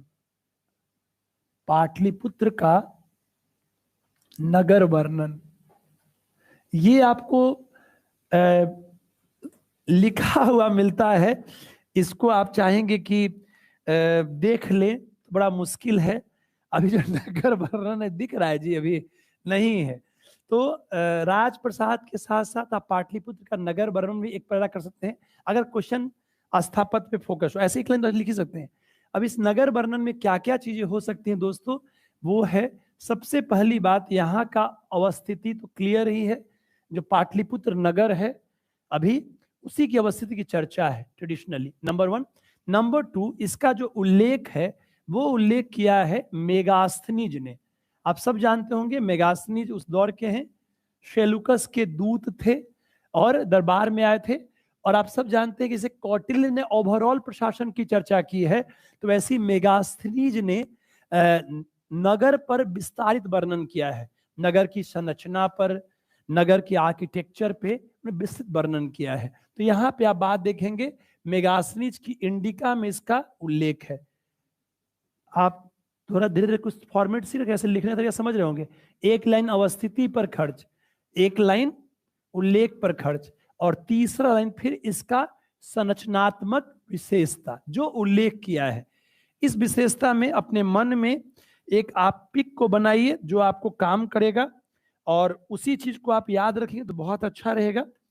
आप पाटलिपुत्र का जो वर्णन किया है मेगास्थनीज ने बोला है कि पाटलिपुत्र एक प्रकार से दुर्ग जैसा था। दुर्ग नहीं था, बड़ा किलानुमा संरचनाएं थी। जो मेन पाटलिपुत्र जो मेन कोर एरिया था उसको एक दुर्ग कहा गया या प्राचीर कहा गया, फोर्टिफाइड था। एक चीज बड़ा इंटरेस्टिंग है, पे आप तुलना भी कर सकते हैं। जब मगध की जो पहली राजधानी आप सुनते हैं राजगृह, उसको क्या बोलते हैं, गृहव्रज बोलते हैं, वो भी पहाड़ियों से घुरा हुआ था। वैसे ये भी क्या है, नदियों से घिरा हुआ था, गंगा सोन गंडक के संगम पर है। और उसके बाद से जो मूल क्षेत्र था उसको किस प्रकार से घेराबंदी थी एक रक्षा प्राचीर या दुर्ग से, उसकी चर्चा दोस्तों की गई है कि ये जो दुर्ग नुमा संरचना बनी हुई थी राजमहल के चारों तरफ से, उसका वर्णन मेगास्थनीज करते हैं और बोलते हैं कि चारों तरफ से एक आप पाएंगे कि जो दीवार है उसके बाद से उसके बीच में खाई है। तो ये जो संरचना जो बनी हुई है ये इंटरेस्टिंग है कि जैसे पाटलिपुत्र जो नगर है दुर्गनुमा या बहुत सुरक्षित है। इस नगर में चर्चा होती है कि 64 द्वार थे नगर में। आप बस ऐसे आरेख हम बना देंगे, यहाँ इसमें कितने 64 द्वार हैं, 64 इसमें डोर्स थे चारों से जाने के लिए। उसी में आप पाएंगे कि इसके बाहर 60 फीट के अराउंड गहरी और 100 फीट जो चौड़ी यहाँ पर बहुत गहराई वाला यहाँ पर गहरा ये बना हुआ था। और उसके बाद से आप पाते हैं कि बीच बीच में जो ये दीवार है इसके बीच बीच में से तीर को चलाने के लिए खाली स्थान दोस्तों छोड़े गए थे। तो एक आप ऐसी संरचना बनाएंगे यहाँ पे, अभी नहीं बस समझने के लिए कि ये रक्षा प्राचीर से घिरा हुआ है जिसमें कि 64 डोर्स हैं और बीच बीच में होल्स बनाए गए हैं जिससे तीर चलाए जा सके। इसके बाहर में गहरी खाई बनाई हुई थी। इस रूप में नगर की संरचना है। नगर की जो संरचना दोस्तों आप पाएंगे वो बहुत व्यापक है। नगर संरचना में आप पाएंगे, नगर संरचना में ये सारी चीजें आप कोट कर सकते हैं कि यहाँ पर होल बना हुआ है तीर छोड़ने के लिए, 64 द्वार है और बीच में खाई जैसी संरचना है। ये वर्णन कौन कर रहा है, तो मेगास्थनीज कर रहे हैं। दोस्तों जब इसी बात को जो हम लोग लिखवाएंगे तो बोलेंगे कि पाटलिपुत्र की नगर संरचना की विशेषताएं, अवस्थिति, वर्तमान, इसका वर्तमान कोई प्रमाण नहीं दिखता है, बल्कि क्या दिखता है दोस्तों, वर्तमान प्रमाण नहीं है बल्कि इसका क्या दिखाई पड़ेगा, इसका स्रोतों में उल्लेख है, खासकर इसमें मेगास्थनीज के इंडिका में। फिर आपने बता दिया कि इसकी संरचना में तो एक ऐसा सब एक अपने से बना सकते कि आरेख ऐसा था जिसमें एक रक्षा प्राचीर है, फिर इसमें गेट्स है, होल्स बने हुए हैं, और चारों तरफ से गहरी खाई है। इसको समझा देंगे। याद रखिएगा, एग्जामिनर को आप समझाएंगे तो अट्रैक्ट होता है। आरेख को क्यों नंबर देता है भाई? आप कब बना पाते हैं? जब आप समझेंगे तभी तो बना पाएंगे। तो नंबर क्यों मिलता है? जो आप डायग्राम्स पे क्यों नंबर मिलता है, पिक्स पे क्यों मिलता है? क्योंकि आपने उस बात को समझा है। आप स्तूप तभी बना पाए, स्तूप समझे हुए तो आप नहीं बना पाएंगे। क्लैरिटी होनी चाहिए। तो यही थोड़ा सा इस पार्ट में है, राजप्रसाद पे और थोड़ी सी पाटलिपुत्र पे मैंने चर्चा की, इसमें लिखवाऊंगा भी। अब आते हैं स्तंभ पर। दोस्तों स्तंभ जो है इंटरेस्टिंग चीज है। स्तंभ में सबसे पहले स्तंभ के बारे में जो बात करेंगे, स्तंभ में जो बातचीत होगी, सबसे पहले स्तंभ में पहला लाइन ये होता है कि जितने मौर्य नाट के फॉर्म है उसमें सबसे जो सर्वोत्कृष्ट जो उदाहरण है वो हमें स्तंभ के रूप में दिखाई पड़ता है। जो बेस्ट फॉर्म ऑफ मौर्य नाट है वो किसमें दिखाई पड़ता है? पिलर्स के रूप में। मौर्य नाट का जो सबसे बढ़िया रूप है दोस्तों पिलर्स के रूप में दिखाई पड़ता है, जो कि बात सबसे पहले आप देखेंगे। इसी में आप पाएंगे कि कुछ लोगों ने इस पे कुछ कोटेशन दिए हैं कि ये जो स्तंभ है अपने आप में सबसे अलग है, मतलब वर्ल्ड वाइड इसका कुछ अलग ही महत्व है। कुछ एक तो चाहे कोटेशन लोग यूज करेंगे। तीसरा इसमें आप बात करेंगे स्तंभ का, इसका क्या विशेषताएं हैं। तो विशेषताओं करने के लिए सबसे पहले आप जैसे मैंने 8 वर्ड बोला था वैसे ही 6 वर्ड सीखिए। कितना दोस्तों? 6 एक ठो अपने रफ में स्केचिंग करिए, सीखिए, तो ये बनाए रहे तभी फटाक से बना पाएंगे। जो रफ चल रहा है, सबसे पहले नीचे से हल्का सा ये मतलब इधर चौड़ा है, हल्का सा पतला की ओर जाएगा। पहला पार्ट ये रहेगा जिसको कहा जाता है दोस्तों तना। ठीक है, हल्का सा बनाते रहिए, उससे अच्छा रहता है। ये हम लोग अभी सीख रहे हैं, तो हल्का सा जो बेस बनाएंगे क्या है दोस्तों? तना। तना के ऊपर में ही आप पाएंगे, तना के ऊपर में पाएंगे कि कैसी संरचनाएं मिलेगी जिसको बोलेंगे मेखला। तना पहले है फिर मेखला, इन दोनों को एक साथ सोचिएगा। हमने उसमें क्या किया था? पॉइंट्स को 4-4 में बांटे, इसमें 2-2-2 में बांटेंगे ना। पीठी वाला देखिए, हम शर्माते हैं। मैं सिंपल है कि मेरे क्लास का है कि जो पढ़ाएंगे आपको याद हो जाएगा, चाहे वो हिस्ट्री का पार्ट हो या पॉलिटी का पार्ट हो। पॉलिटी में मंजेश भी पढ़ाएंगे लेकिन वो आपको याद रहेगा। करंट भी याद रहना चाहिए। आ तना आ मेखला आ याद जरूरी हुआ फटफट बनाने में। तना फिर उसके बाद से मेखला, तना हुआ दोस्तों, फिर उसके बाद से रहेगा मेखला। उसके बाद से आप पाएंगे उल्टा कमल बनाना है, कमल का फूल। अभी हल्का सा इसे सीख रहे हैं हम लोग, बना रहे हैं। इसका क्या बनेगा? उल्टा कमल। उल्टा कमल, तना, मेखला, उसका उल्टा कमल, और उसके बाद से यहां का फिर एक आवरण बनेगा जिसको बोलेंगे कंठ। कमल का आ का कमल और कंठ। नीचे हो गया तना, मेखला, उल्टा कमल, उसके ऊपर में कंठ। उल्टा कमल फिर कंठ। कंठ के ऊपर में ही पाइएगा कि चौकी बना रहेगा, और इसी के ऊपर में कोई भी पशु आकृति है। आकृति ती की ई जबरदस्ती है। ये दो को याद करेंगे, चौकी और उसी पर पशु आकृति। चौकी ऐसे चौकी बना हुआ उसके ऊपर, उसी पशु आकृति बना हुआ है। ठीक है, दो को उस पर ये, अगर इसको साफ से बनाए दोस्तों, यहां पे ऐसे तना बना, उसके बाद से यहां पे मेखला बना दोस्तों, तना मेखला। देन उसके बाद से उल्टा कमल, उल्टा कमल का, फिर उसके बाद से इसको जोड़ते हुए कंठ। कंठ के ऊपर में चौकी, चौकी के ऊपर में पशु आकृति, चौकी और आकृति, चौकिया पे क्या है? आकृति है, और उल्टा कमल के ऊपर में क्या है? कंठ है। ठीक है, तना, मेखला, उल्टा कमल, कंठ, चौकी और पशु आकृति। 2 2 2 6 गो याद है। मैं इसका नाम एग्जैक्टली बना हुआ आपको दूंगा, और बहुत सिंपल तरीके से। अभी तो सिर्फ सीख रहे हैं कि थोड़ा थोड़ा बनाना, हल्का हल्का बना रहे हैं। ठीक है, वो सिंपलेस्ट फॉर्म देखेंगे जिससे आपको मदद मिलेगी फ्रेंड्स। तो ये अब जो संरचना बना, इसी को थोड़ा सा समझाते हैं। पहले आपने एक लाइन यहां भी खींच सकते हैं कि 6 पार्ट था, तना, मेखला, उल्टा कमल, कंठ, चौकी, पशु आकृति। कोई दिक्कत नहीं है। अच्छा, अब आइए मैं इसको बनवाऊंगा, वो सिंपल आपको उससे पहले ग्रुप में भी डाल देंगे। अब आज यहां पर सबसे पहले अगर हमें लिखना हो इसका अवस्थिति पर, अवस्थिति कई जगह पे है। आप सब जानते हैं कि अशोका ने धम्म का प्रचार प्रसार के लिए भारत के विभिन्न भागों में अशोक स्तंभ की स्थापना की थी, और इसका उद्देश्य था कि शांति सुव्यवस्था की स्थापना हो सके। कोई बौद्ध धर्म का प्रचार प्रसार नहीं था, बल्कि धम्मा उसका एक मोरल कोड ऑफ कंडक्ट था, नैतिक आचार संहिता थी। ये बातें, अवस्थिति की बात आपने एक लाइन लिख दिया। दूसरा आपने लिख दिया कि इसका उल्लेख, कुछ लोगों ने कहा है कि बहुत सबसे सर्वोत्कृष्ट विशेषता है।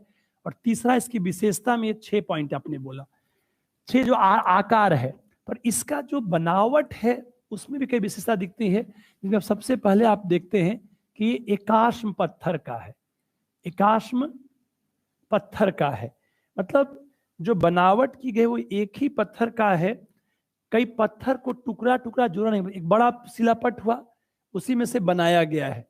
यही जब आप ईरान वाले पढ़ेंगे, ईरान में वहां पे पत्थरों को जोड़ जोड़ करके बनाया हुआ है। दूसरा, आप पाएंगे कि इस पर लाल बलुआ पत्थर के बने हुए हैं, लाल बलुआ पत्थर जो रेड स्टोन्स होते हैं, तो लाल बलुआ पत्थर के बने हुए हैं। और नंबर 3 दोस्तों आप पाएंगे वो रहेगा, इस पर पॉलिशिंग की गई है, चमकदार पॉलिश की गई है। तो ये 3 मेजर चीज दोस्तों आपको दिखाई पड़ेगा। एक तो पहली बात ये कि ये एक ही पत्थर का है, लाल बलुआ है, और उसके बाद चमकदार पॉलिशिंग की गई है। संरचनाओं में 6 बातें हैं। सबसे नीचे तना होता है, तना के ऊपर मेखला होता है, मेखला के ऊपर उल्टा कमल है, कमल के ऊपर कंठ है, फिर उसके बाद चौकी है। ठंडा नहीं लग रहा आपको? देख लीजिए, कहीं पता चला कि ठंडा लग गया, ही रह गई आप अभी। हाँ, तो उसके वजह नहीं, मास्क सेव की हुई है, कहीं ठंडा मारा, मास्क उतनी जरूरत नहीं, कहीं मुंह पंखा मारा तब रह जाएगी। हाँ, है कि नहीं? सब मास्क जो पहनने रहता है नीचे मास्क किए रहे। ऐसे देखिए, इन्हीं को देखिए, मास्क को लगाई हुई से यहाँ पे देख फोटो खिंचाने लग रहा है कि मास्क पहनी हुई है कि नहीं। हाँ, फिलहाल चलिए, बहुत गंभीर नहीं होना है, हंसते पढ़िए, बहुत तनाव मत लीजिए, हो जाएगा। आइए, हाँ, तो कई बार नया बच्चा आता शुरुआत में कि टीचर हंस मजाक क्यों कर रहा है, थोड़ा सा लाइट मूड भी जरूरी है। आइए, तो सब कुछ क्रम से है। एक मोनोलिथ्स हैं, रेड स्टोन का प्रयोग किया गया है, और इस पे पॉलिशिंग की गई है। 3 इसकी बड़ी विशेषताएं हैं, और 6 इसके पॉइंट्स हैं जो जुड़ा हुआ है। ठीक, कहाँ कहाँ से मिले हैं? कई जगह हैं, भारत के कई भागों में है दोस्तों। इसी में आप जब कुछ वर्णन करेंगे तो बड़ा इंटरेस्टिंग आएगा कि जो पिलर्स बने हुए हैं, पिलर जो हैं में कुछ जो पिलर्स हैं विदाउट यानी कुछ लिखा हुआ भी है, सादा सादा पिलर्स बना हुआ है, और अधिकांशता में लिखा हुआ है। जैसे अपने बिहार में ही आप पाइएगा कि बसाढ़ जो वैशाली वाला पिलर है, उस पर वो सादा स्तंभ बना जाता है। ठीक है, और कई जगह अधिकांशता लिपिबद्ध भी है। तो वो एक चर्चा है, बहुत जरूरी नहीं है। मेन आपको है इसके ऊपर जो मूर्ति वाली जो बात है उसकी चर्चा करने की जरूरत है। मूर्तियों में आप सब करते हैं तो हर जगह के अपने अपने हैं। जैसे अपने बिहार से स्टार्ट करें तो कोई चंपारण के हैं क्या? चंपारण के आप हैं? चंपारण में ही है दोस्तों रामपुरवा, वहीं पे ना जी, रामपुरवा, लौड़िया नंदनगढ़, लौड़िया अरेराज। तो आप पाइएगा कि रामपुरवा में वृषभ की आकृति, अरेराज में वृषभ की आकृति, और नंदनगढ़ में किसकी आकृति है? सिंह की। तो नंदनगढ़ में सिंह की और रामपुरवा और बरसाड में आप पाइएगा कि वृषभ वाली बात है। ठीक है, रामपुरवा और अड़राज में वृषभ का है ऊपर में, और नंदनगढ़ में सिंह का है। तो ये देखेंगे। और सारनाथ जो है वो सबसे आर्टिस्टिक माना जाता है। आप पाएंगे विशेष चर्चा होगी सारनाथ के सिंह पर भी, जिसमें आप पाएंगे कि चारों तरफ से चार पशु बैठे हुए हैं, बीच में चक्र है जो धम्म चक्र प्रवर्तन का प्रतीक है। तो इसकी भी कुछ वर्णन हम लोग मूर्तिकला यहाँ पर भी करेंगे। ठीक है, स्तंभों के बारे में। अब इसी पे थोड़ी सी और बात करते हैं। जो नेक्स्ट पे आते हैं वो आपका है स्तूपों के बारे में। तीसरा जो है स्तूप, पुनः वही फॉर्मूला कि स्तूपों की अवस्थिति क्या है। तो आप बोलेंगे बौद्ध ग्रंथों के अनुसार कहा जाता है कि अशोका ने 84,000 स्तूप बनाए हैं, पर ये अतिशयोक्तिपूर्ण है, ये फैक्ट बेस्ड नहीं है। चूंकि हो सकता है कि अपने बड़े शासक को बुद्धिज्म से जोड़े के लिए ऐसा कह रहा हो, चूंकि इसकी उतनी प्रामाणिकता है नहीं। फिर भी जो सबसे पॉपुलर स्तूप है वो आप सांची स्तूप की बात कर सकते हैं, सांची स्तूप। और यहाँ यह भी लिखना है कि सांची स्तूप वर्तमान में यूनेस्को के हेरिटेज साइट में भी शामिल है। चूंकि ये सब चीज आपको नंबर अंक के लिए, तो यूनेस्को के हेरिटेज साइट में शामिल है इस अपनी विशिष्टता को लेकर के। सांची स्तूप की आप बात कर सकते हैं। और स्तूप में मेनली बुद्ध के प्रतीकों की पूजा होती है। स्तूप का आकार आप सबने बनाया ही था, जिसमें कि पहले अंड खाली रहता है, उसके बाद ये जो हर्मिका बनता है, हर्मिका में बुद्ध के अवशेष रखे जाते हैं, और ये यही प्रकार से प्रतीकों की पूजा हुई। चूंकि जब चैत्य की बात करेंगे तो चैत्य में बौद्ध मंदिर बनते हैं।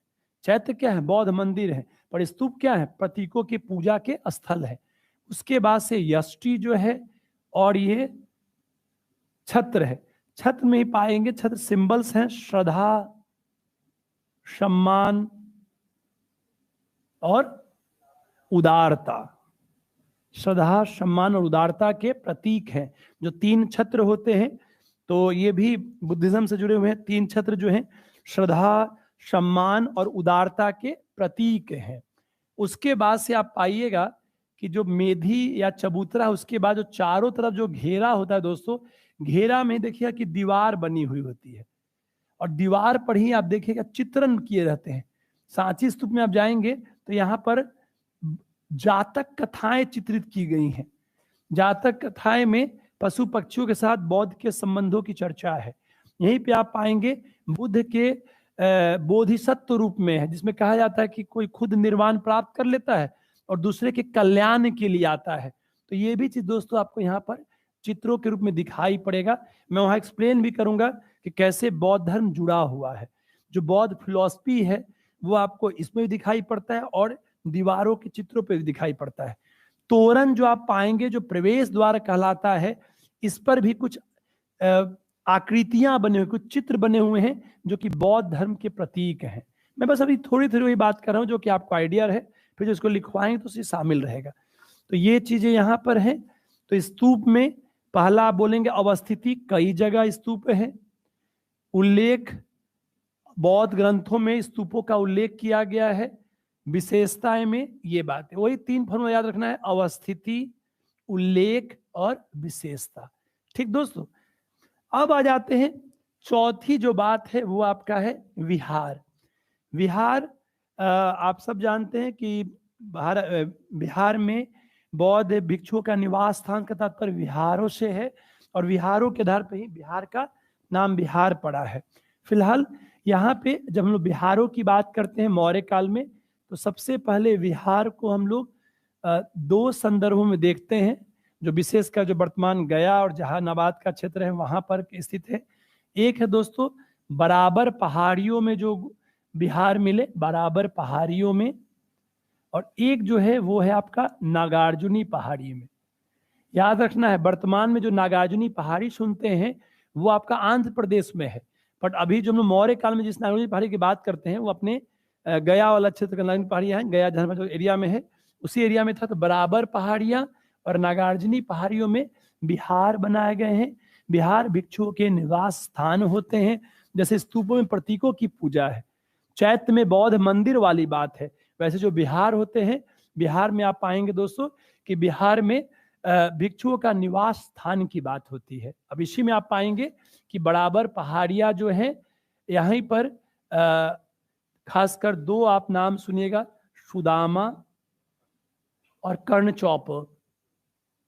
ये जो दो गुहा विहार हैं, सुदामा गुहा विहार, कर्णचौपर गुहा विहार, तो आप है भी, उपलब्ध भी है, आप जा सकते हैं, कुछ लोग गए भी हैं। उससे से नागार्जुनी में आप पाएंगे गोपी, लोमर्सी और वर्थिका। कई बार वर्थिका, ये दोनों एक ही बात है। गोपी, लोमर्सी, वर्थिका, ये तीन जो है कहाँ के दोस्तों हैं? नागार्जुनी में। तो इसको हम जो याद करते हैं माइंड में, वो ऐसा रहता है। अब बराबर, सुदामा जी का नाम सुने हैं ना, कृष्ण ने उनसे बराबरी का व्यवहार किया था। फैक्ट को देखिए, सब जो तथ्य ही लिखना है, थोड़ी नॉलेज पहले करेंगे। तो सुदामा और कर्ण, कर्ण के साथ भी काफी बराबरी दुर्योधन ने कोई भी नहीं रखने का प्रयास किया, दोनों। तो सुदामा और कर्ण क्या है? बराबरी की चाहत में है। और देखिए गोपी, पी, नागार्जुनी, लोमर्सी, वर्थिका थी, नी, जबरदस्ती है, ठीक है। हाँ, पर बहुत काम करता है, एकदम याद हो, रटैया छपैया हो, वही हीरो है, याद रखिएगा। जो एग्जाम में अभी बहुत लगता है, जब यहाँ में लिखा तो कितना अच्छा लगता है। जैसे आप लोग मेंस लिखते, याद में कितना मजा आता है कि आ रहा है क्वेश्चन, और कम से कम 16 में से 8 से 10 क्वेश्चन आपको आता हुआ होना चाहिए, पास उस करेंगे आप। हाँ, अद्भुत है एकदम, सवार है नहीं, अद्भुत छूने से आपको पास, उतने तक है ना, थी निकाले IM चले जाते हैं उसका। सब एवरेज में फाइट चलता है। कुछ लोग को छोड़ दीजिए जो टॉप 20 में होते हैं, बहुत लोग एवरेज होता है, बहुत लोग एवरेज होते हैं। पास करने के बाद उसको उस पास करने के बाद वो सोचता है कि दूसरा आदमी उसको देखता रहता है कि इसमें कुछ अद्भुत क्षमताएं थी जो अभी तक निकला नहीं है कि नहीं, पास होने के बाद से। हाँ, हम लोग ये जब शुरुआत में पढ़ाते थे, बहुत 8-9 के दौर में एकदम पूरा सीरियसली खूब मेहनत करेंगे, फिर भी डर से नहीं बोलेंगे भाई लड़ेगा। एक लड़का बोला कि सर आपका बड़ी नोट्सवा काम आया, हमको बताए भी नहीं कि हमें खुद नहीं पता था कि लड़ेगा। नहीं समझे? बाद में कॉन्फिडेंस बढ़ जाता है, आदमी ढीठ हो जाता है कि आप बदलिए, कोई असर नहीं पड़ता, आपको आना है तो आप आराम से टहल सकते हैं, कोई दिक्कत नहीं होता है, बच्चा आना तय है। क्या सही बात है कि नहीं? PTA बैच चल रहा तो क्या कोई, हम लोग बहुत दौरा बुलाते हैं, बच्चा कैसा आता है कि नहीं, संख्या कैसा है जी, ठीक ठाक रहता है कि कम रहता है? बहुत रहता है, पूरा भरा रहता है आराम से करके। वैसे ही मेस रहेगा, तो चूंकि मेस का तो डेट ही ना चेंज हुआ नहीं है, तो पूरा भरा रहता है। और भरने से मतलब नहीं, मतलब ये कि आएगा, मेंस में तो कोई बातें नहीं। PT में मान ली कुछ हो सकता है, चॉइस अपना अपना हो सकता है, पटना है कहीं पर भी, पर मेंस में तो बहुत सारे लोग आएंगे। तो मेंस पूरी कंप्लीटनेस की बात होती है, हर पार्ट की आपकी तैयारी अच्छी होनी चाहिए। फिलहाल अब यहाँ पे इस बात को याद रखेंगे, सुदामा और कर्ण बराबर की बात करेंगे। और नागार्जुनी में नागार्जुनी, गोपी, लोमर्सी, वर्थिका, ठीक, नाम याद हो गए। अब इसका विशेषता बताना है। विशेषताओं में दोस्तों आप पाइएगा, ये जितने भी गुफाएं हैं, हाँ ठीक लिखे ना जी बाबू, बटवा देना। हाँ, जिन बच्चों के पास वो नहीं मिल पाया होगा तो वो लोग आपको निकलते समय ले लीजिएगा, ठीक है ना। निकलते समय बाहर से, जैसे अब मौर्य तो मैं लिखवाऊंगा, और ये जो है इसको आप अभी पढ़ने के लिए ले लीजिएगा। जिन लोग को नहीं, जो लोग नहीं लिख पाए थे, जो लोग लिखे हो मत लेके जाइएगा बेचारा उसका है कि नहीं। तो ये जो है चीजें, ये बस मैंने इसलिए है, हाँ ठीक लिखे, राइटिंग अच्छा है। ये जो आप लोग निकलेंगे, ताकि आपका कला का, मौर्य के अलावा सारा आपके पास मटेरियल आपके पास, उसको पढ़ते रहना है, और इसको फायदा करेगा समझ बनाने में, ठीक है। जिन लोग के पास जो कला वाला नहीं लिख पाए थे तो ले लीजिएगा, बाहर निकलते समय में बोल देते हैं, बाहर ही दे दीजिएगा जब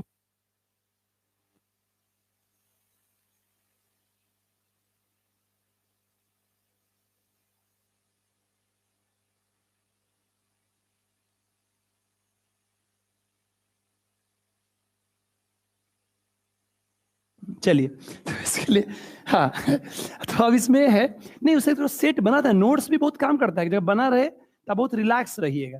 जैसे मेरा मन है कि सैटरडे संडे में 2 बार मिस कर रहे हैं, क्योंकि थोड़ा सा कुछ टॉपिक का करके आपको दे और करवाए, जैसे जो करंट वाले हैं। फिलहाल अभी आ जाए दोस्तों इसके बाद से। अब इसकी विशेषताओं पे आते हैं। देखिए विशेषताओं में आप पाइएगा कि जो दोनों गुफाएं हैं इन सब में कॉमन चीज दिखाई पड़ेगा, ये गुफाएं जो है 2 कमरा वाले हैं। इसमें 2 रूम्स वाला आप पाएंगे। जैसे आप हम लोग जब गए थे बराबर पहाड़ी में, तो कौन कौन आप गए थे ना? हाँ, और कोई गया था बराबर पहाड़ी में? गए थे तो ठीक है। ऐसा ट्रिप था, भी गई थी। ऐसा ट्रिप था कि हुआ कि बराबर पहाड़ी और महाबोधि मंदिर भी देखेंगे। ऐसा सब सेल्फी लिया इतना लड़का सब कि बराबर पहाड़ियों में शाम हो गया। सोचिए ऐसा ट्रिप सब। संख्या भी कम नहीं, शायद 430 लोग गया था। उसके बाद से गया में एक जो आप जिनका नाम ले भरत जी वहां पे थे, तो भरत जी, फिर एक मेरे स्टूडेंट भी हैं, वो अब चला है पटना में, सावन कुमार वहां नगर आयुक्त थे, अभी वो पटना ग्रामीण विभाग में 14 वर्ष का IAS है वो। तो वो लोग भी आया था उस प्रोग्राम में। सब मार सेल्फी और हर एंगल से फोटो सब लेता आजकल करके पहाड़ पे। एक दो बार तो माइक से बोलना पड़ा कि चलिए अब चलिए, बस इंतजार कर रहा है। एक दो बजे नहीं सर ट्रिप तो हो गया, बराबर बाद में देखेंगे। सब वहां पे जगह थोड़ी घूमना था, उसमें जो आनंद आता है, इसमें जो चावल दाल। इस बार हम लोग राजगीर गए थे। इस बार राजगीर कितने लोग गए थे? राजगीर आनंद में कैसा मन लगा कि नहीं? हाँ, वो एक अलग अनुभव रहेगा। जीवन तो चलते रहेगा, पास हो जाएगा, इसलिए कि पास होने पे चल जाएगा, उसे कुछ नहीं असर पड़ता है। जो आनंद आ गया सो आ गया। पढ़ाई जम के करिए, थोड़ा मोड़ा घूमिए। आप नहीं जा पाई थी? अच्छा हाँ, लेकिन आपको हंस हंस रहे हैं। चलिए अच्छा आपने किया। खास करके टिक्काधारी में तो और भी ऑप्शन कम है। है कि नहीं? जो टिक्का वाला जो लोग हैं अभी घूम लिए, फिर पता चला कि घर में क्या कि बहुत दिन हो गया, बाहर पढ़ाई हो गया। चलिए कोई बात नहीं, आप सबका हक बनता है। यहाँ पे 2 कमरा है बने हुए फ्रेंड्स। इसी में आप पाएंगे टिक्काधारी में तो जो लोग मैरिड हैं, कंफ्यूज नहीं होइएगा। हाँ, जैसे कई लोग जो नए बच्चे समझ ही नहीं पा रहे क्या हो रहा है यहाँ पे। दोस्तों जो दोनों कमरे हैं वो रेक्टेंगुलर हैं, चतुर्भुजाकार हैं। तो आप जो भी गुफा में जाएंगे तो 2 कमरा बना हुआ है, चतुर्भुजाकार है। और उसमें आप पाएंगे कि ऑब्वियसली पत्थर के बीच में है। उसका जो भी दीवार होता है अंदर में, और उसका जो छत है दोस्तों, इस पे भी पॉलिशिंग की गई है, चमकदार पॉलिश है। मतलब चमकदार पॉलिश मौर्य नाट का एक कॉमन विशेषता है। पिलर्स में था कि नहीं जी? और यहाँ पर भी है कि नहीं? यहाँ तक कि जो स्तूप के भी बाहर जो गेट्स हैं, दरवाजे बने हुए हैं, घेरा, उसमें भी चमकदार पॉलिश की गई है। तो यहाँ पे 2 कमरा है। हर चीज क्रम से, जगह आपको सिंपली याद हो सके। जो लिखा सब जगह रहेगा, पर समझते हुए याद करना बड़ी बात होती है। 2 कमरे बने, आरेख भी बनाएंगे ऐसा। चतुर्भुजाकार है, चमक दीवार और छत पे चमकदार पॉलिशिंग की गई है। और इसके जो गेट्स है, जो इसका द्वार है, वो दोस्तों लकड़ी का बना हुआ है। जो द्वार है वो है लकड़ी का बना हुआ। गए किए थे? हाँ, सर पहले गर्ल्स गई थी, फिर बॉयज, बहुत ज्यादा भीड़ था। तो हाँ, उसमें 40-50 रुपये घुसने देता है। छोटे 2 कमरे हैं जो गुफाएं बनी हुई हैं, जो लोमर्सी का या जिसमें गए थे। तो ये चीजें हैं दोस्तों। अब इसके बाद हम लोग आएंगे मूर्ति कला पर इस पर आने से पहले एक बार थोड़ा सा देख ले जो अब तक हम लोगों ने हल्का सा समझने का प्रयास किया मौर्यन आर्ट में। फिर आएंगे मूर्ति कला पे। सबसे पहले मैंने बोला आप सबको कि इसको पढ़ने के लिए एक भूमिका, इसकी विशेषताएं, कई बिंदुओं पर इसकी समीक्षा और फिर निष्कर्ष। जब ये पढ़ लेंगे तो ये समीक्षा करना आसान हो जाएगा कि इसके पॉजिटिव चीजें क्या हैं, निगेटिव चीजें क्या हैं। वो निगेटिव से चला जाता होगा कि क्या क्या इसमें बहुत आर्टिस्टिक, क्या क्या कमियां हैं, लिमिटेशंस क्या हैं। फिर एक्सपेंशन के बारे में, कहाँ कहाँ क्या प्रमाण। जैसे एक बार बिहार में पूछा था, इस बार कुछ और पूछ दे। फिर बौद्ध धर्म से कैसे जुड़ाव है, मतलब ये बौद्ध धर्म की तत्वों को कैसे दिखाता है, चाहे वो स्तूप में हो, चाहे वो अन्य चीजों में हो, स्तंभ में हो। फिर स्टेट फैक्टर का कितना प्रभाव है, मतलब स्टेट कितना रोल प्ले कर रहा है। और फिर दोस्तों कि बाहरी तत्व जैसे ईरानियन आर्ट या यूनानी तत्वों का कितना प्रभाव है, तो ये भी बात करेंगे। और फिर लास्ट में थोड़ा सा 4-5 लाइन का निष्कर्ष। दोस्तों अभी फिर मैंने पहले भूमिका में बोला 4 लाइनें। आप स्टार्ट कर सकते हैं। पहला कि मौर्य काल से ही कला का व्यवस्थित इतिहास शुरू होता है, या एक युग विभाजक अध्याय है। दूसरा बोल सकते हैं कि कला जिस तरह से संस्कृति के तत्वों को अभिव्यक्त करता है, वैसे ही मौर्यन आर्ट जो है अपने समय के कल्चर्स को रिप्रेजेंट करता है। तीसरी बात आप बात कर सकते हैं कि मौर्य कला को कला समीक्षकों ने तीसरा बात कर सकते हैं कि मौर्य कला के जो प्रमाण हैं वो भारत के विभिन्न क्षेत्रों से इन रूपों में मिलते हैं। और नंबर 4 बात कि कला समीक्षकों ने इसको 2 भागों में देखा है, एक राजकीय प्रश्रय वाला राजकीय कला और एक स्वतंत्र कलाकारों द्वारा लोक कला। राजकीय प्रश्रय के तहत 4-5 बातें पढ़ सकते हैं, राजप्रसाद, पाटलिपुत्र का नगर, स्तंभ, स्तूप और विहार। और लोक कला में पढ़ सकते हैं जो विभिन्न प्रकार की मूर्तियां बनी है, चाहे यक्ष यक्षी की हो या और चीजें हो। इसमें फैक्चुअल ही है, बस वो लिखने में 2 लाइज रहेगा। सबसे पहले राजप्रसाद में मैंने सब में एक ही फॉर्मूला यूज किया है, अवस्थिति क्या है, क्या क्या किसी ने उल्लेख किया है क्या, और फिर इसका विशेषता जिसको पिक के साथ आप दिखा सकते हैं। राजप्रसाद में सबको याद है कुम्हरार पाटलिपुत्र वाली बात, उल्लेख में याद है आप 2 में से किसी को लिख सकते हैं या दोनों लिख सकते हैं कि एरियन जो यूनानी है यात्री है वो क्या लिखता है कि शूशा और एकबतना या मध्य एशिया के जो बड़े बड़े भवन थे उस लेवल का है, उसे बेहतर है। फाहियान जो चीनी यात्री है जो बाद में आता है गुप्ता काल में, वो इसको मैन मेड में बता करके देवताओं द्वारा बताता है। उसी तरह से अवस्थिति में आपने देखा कि वर्तमान में 80 स्तंभों वाला भवन है जिसमें लकड़ी का मेनली प्रयोग हो रखा है। फिर आप पढ़ते हैं पाटलिपुत्र का नगर वर्णन, जिसका चर्चा कौन करता है, मेगासनीज अपने इंडिका में। उसमें आप पढ़ते हैं कि जो पाटलिपुत्र का नगर है वो एक रक्षा प्राचीर जैसा है, उसमें 64 दरवाजे हैं, बीच से तीर चलाने के लिए भी व्यवस्थाएं की गई हैं और बाहरी घेरा के बाहर में खाई बनी हुई है जो कि काफी गहरी है। तो ये नगर वर्णन भी इंडिका में मिलता है। फिर आप आ जाते हैं राजप्रसाद के दोस्तों स्तूप के बारे में। स्तूप मतलब बुद्ध के प्रतीकों की पूजा। उल्लेख है 84,000 का, जिसे बौद्ध ग्रंथ दिव्यावदान बोलता है कि 84,000 स्तूप बना हुआ है, पर यह संभवतः अतिशयोक्तिपूर्ण हो सकता है, तो इतने प्रमाण मिलते नहीं है। सबसे पॉपुलर कौन है, सांची, जिसकी चर्चा जिसका उल्लेख जिसको यूनेस्को के वर्ल्ड हेरिटेज साइट में भी शामिल किया गया है। सांची स्तूप का निर्माण मेनली अशोक के समय का है, आगे उसमें विस्तार से होता है। उसी का आरेख हम बना सकते हैं जिसमें कि वही 8 पॉइंट याद रखेंगे, एक साथ 4, फिर एक साथ 4। नहीं सर पहले हम गेटे बनाएंगे, तो बनाइए।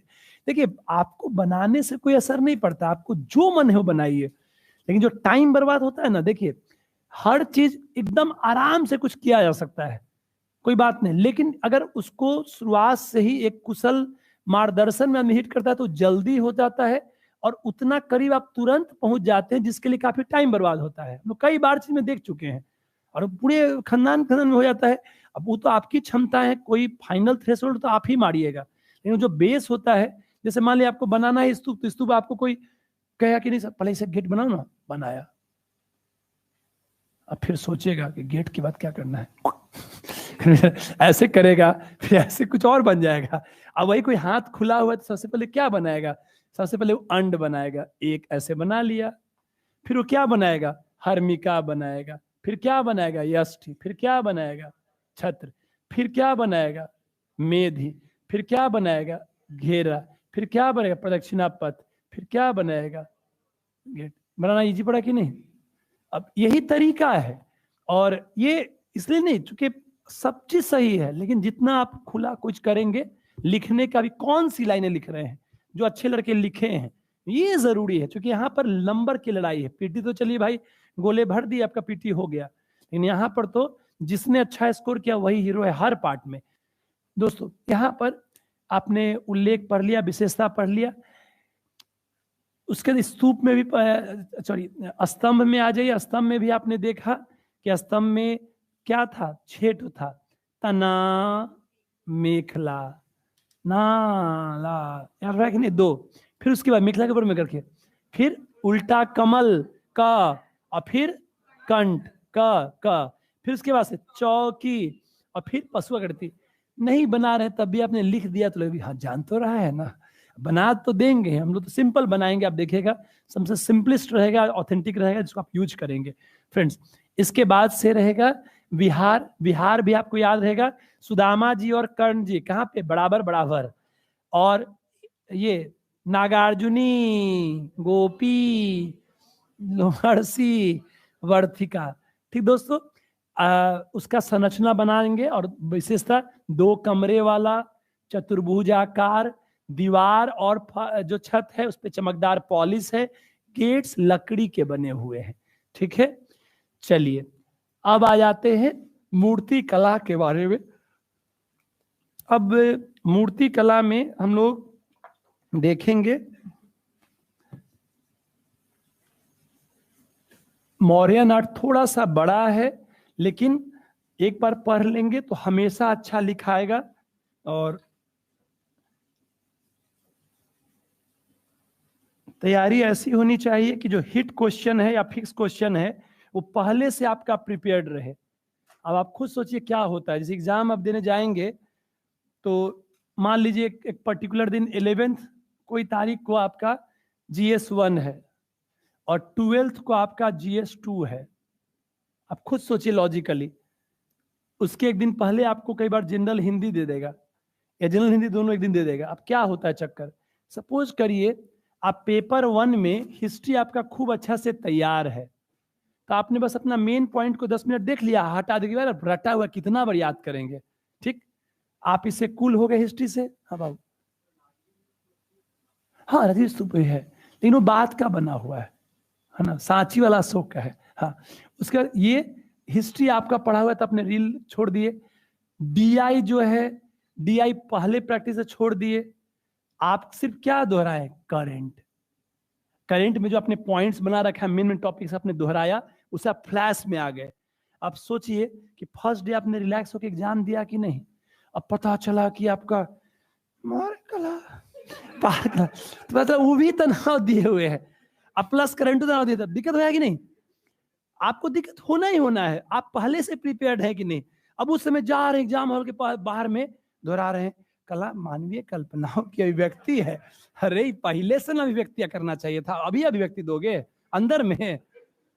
वो साइकिल स्टैंड के पास वहां पे खड़ा होकर राष्ट्र में दोहरा रहे हैं, स्तूप में अंड था कि अंडे ना याद है, लिखा गया एग है या कुछ लिख, तो ये तो है कि नहीं। देखिए पहले से प्रिपेयर्ड हो जाए, लॉजिकली सोचिए, आपने साइंटिफिकली पढ़ा है, आप पीटी के बाद रेगुलर DI बनाते हैं तब का DI मजबूत है। हिस्ट्री आपने अच्छे से पढ़ लिया, याद है, साइंटिफिकली स्टैंडर्ड कमेंट्री तो बहुत बेहतर रहेगा।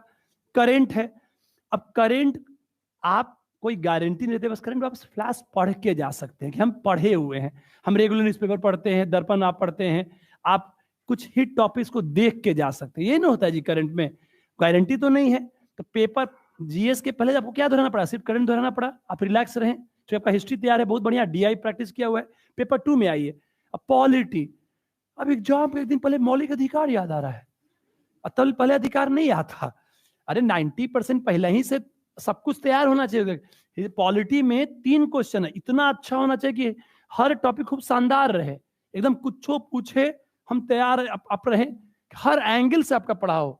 जैसे आप सबको हमने अभी DPSP करवाया है, कई कौन कौन बच्चे हमसे DPSP के हाथ उठाइए, क्या DPSP कोई भी क्वेश्चन लिख सकते हैं हम लोग आराम से? आप आराम से लिख सकते हैं। हाँ, उसमें अपने आप इंप्रूव करिए, उसमें एक लेक्चर अभिनव ये सॉरी मंजेश भाई भी देंगे, लेकिन आप उससे कुछ भी लिख सकते हैं, हम शॉर्ट में ये पर लिख सकते हैं। आप ऐसे कंप्लीट तैयार करिए। अगर आपका पेपर 1 का हिस्ट्री और पेपर 2 का पॉलिटी खूब शानदार तैयार है, GS का 3 ही 4 को सेगमेंट है, एक है हिस्ट्री और पॉलिटी वाला सेगमेंट, इसको शानदार पहला ही से रट के तैयार रखिए, एकदम सब कुछ तैयार है, बस एग्जाम जिस दिन होगा चल जाएंगे देने के लिए। तो पेपर 1 में हिस्ट्री कॉन्फिडेंस बढ़ गया, पॉलिटी तैयार है बढ़िया से। फिर कैटेगरी 2 बना लीजिए दोस्तों, वो है आपका DI जो कि प्रैक्टिस बेस्ड है। इसमें भी हाई तो बन नहीं, एक 4 में से पहले चुनिए कि कौन 2 ठो बनने वाला लग रहा है आपको, और उसमें भी 1 में से 4 पार्ट रहता है। कई बार 1 को नहीं बनता पर 2 को 3 को बन जाता, तो 2 को 3 को तो बनाइए, 1 को तो छोड़िए। अभी नहीं कि अचानक ऐसा शपथ लिए कि हम 1 को गलत नहीं कर सकते 4 नंबर का, भी जीवन भर नहीं मैं बना, फिर बनना नहीं करके। लेकिन हाँ, प्रैक्टिस करने से आराम से बन जाता है, कोई दिक्कत नहीं होती है। तो एक हो गया हिस्ट्री पॉलिटी, एक हो गया DI, और तीसरा मैं नाम रखता हूं करेंट का। तीसरा नंबर आता है करंट। करंट के दो पार्ट हैं, एक पार्ट है पेपर 1 का IR करंट और दूसरा पार्ट है नेशनल करंट, जिसमें कि आप थोड़ा पॉलिटी को भी जोड़ सकते हैं, इकोनॉमी को भी जोड़ सकते हैं, साइंस टेक को भी जोड़ सकते हैं। इकोनॉमी और साइंस टेक क्वेश्चन देखिएगा बेसिक समझ और करंट से जोड़ के पूछता है। और फिर चौथा पार्ट में अक्सर बोलता हूं होता है बिहार अप्रोच। बिहार के अप्रोच से आप सबको जोड़िए, बिहार के अप्रोच से पॉलिटी जोड़िए, बिहार से इकोनॉमी जोड़िए, बिहार से साइंस जोड़िए। यही 4 सेगमेंट में आप जीएस को बांट करके पढ़ सकते हैं। मैं अक्सर बोलता हूं ये तब अच्छा होगा जब आपका ये बेस पहले से बना हुआ, इसी को बिहार में देखना है। तो इस 4-5 में दौड़िए, ये प्रैक्टिस बेस्ड है। ये एक बार ठीक से समझो, बढ़िया से रटो घोटो, फिर वोमेट करो वहां पे एग्जाम हॉल में। नहीं वोमिटिंग होता है, आ गया तो एकदम दबादब दिए हैं, पीटे हुए हैं। हाँ जितना अरे चूंकि यही गारंटेड है इसका, तो फिर ये तो बना के लिखना है। साइंस टेक में जो बोलता है एप्लीकेशन का यूज क्या है, वो आदमी पढ़ के जा सकता है, एग्जैक्टली रट के नहीं जा सकता है। लेकिन इसमें क्या है कि आप रट के भी जा सकते हैं, और जितना अच्छा लिखा गया उतना आपका ग्रेस है। जो सच्चाई क्या है कि 16 में 16 किसी को नहीं आता है। 16 में आप 10 की तैयारी लेकिन शानदार कर सकते हैं, 8 की तैयारी कम से कम, 3 गो हिस्ट्री, 3 गो पॉलिटी और 2 गो DI, वो आपकी मेहनत पर है। 8 गो हो गया। एक गो 2 गो करंट जरूर लड़ता है यार, एक गो 2 करंट हर बार आदमी का लड़ता है। इस बार भी ब्रिक्स था ही था गेस में, इस बार ब्रिक्स गेस में था। इस बार तो सबसे ड्रास्टिकली अजीब सा सवाल था। पिछली बार तो 2 से 3 आराम से लड़ गए थे, हर बार लड़ा था, इस बार तो कम लड़ा, लेकिन इस बार तो फिर लड़ेगा। तो ये है अब पढ़ने का। अब आ जाते हैं दोस्तों मूर्ति कला पे आते हैं। मूर्ति कला में सबसे पहले आप देखिए कि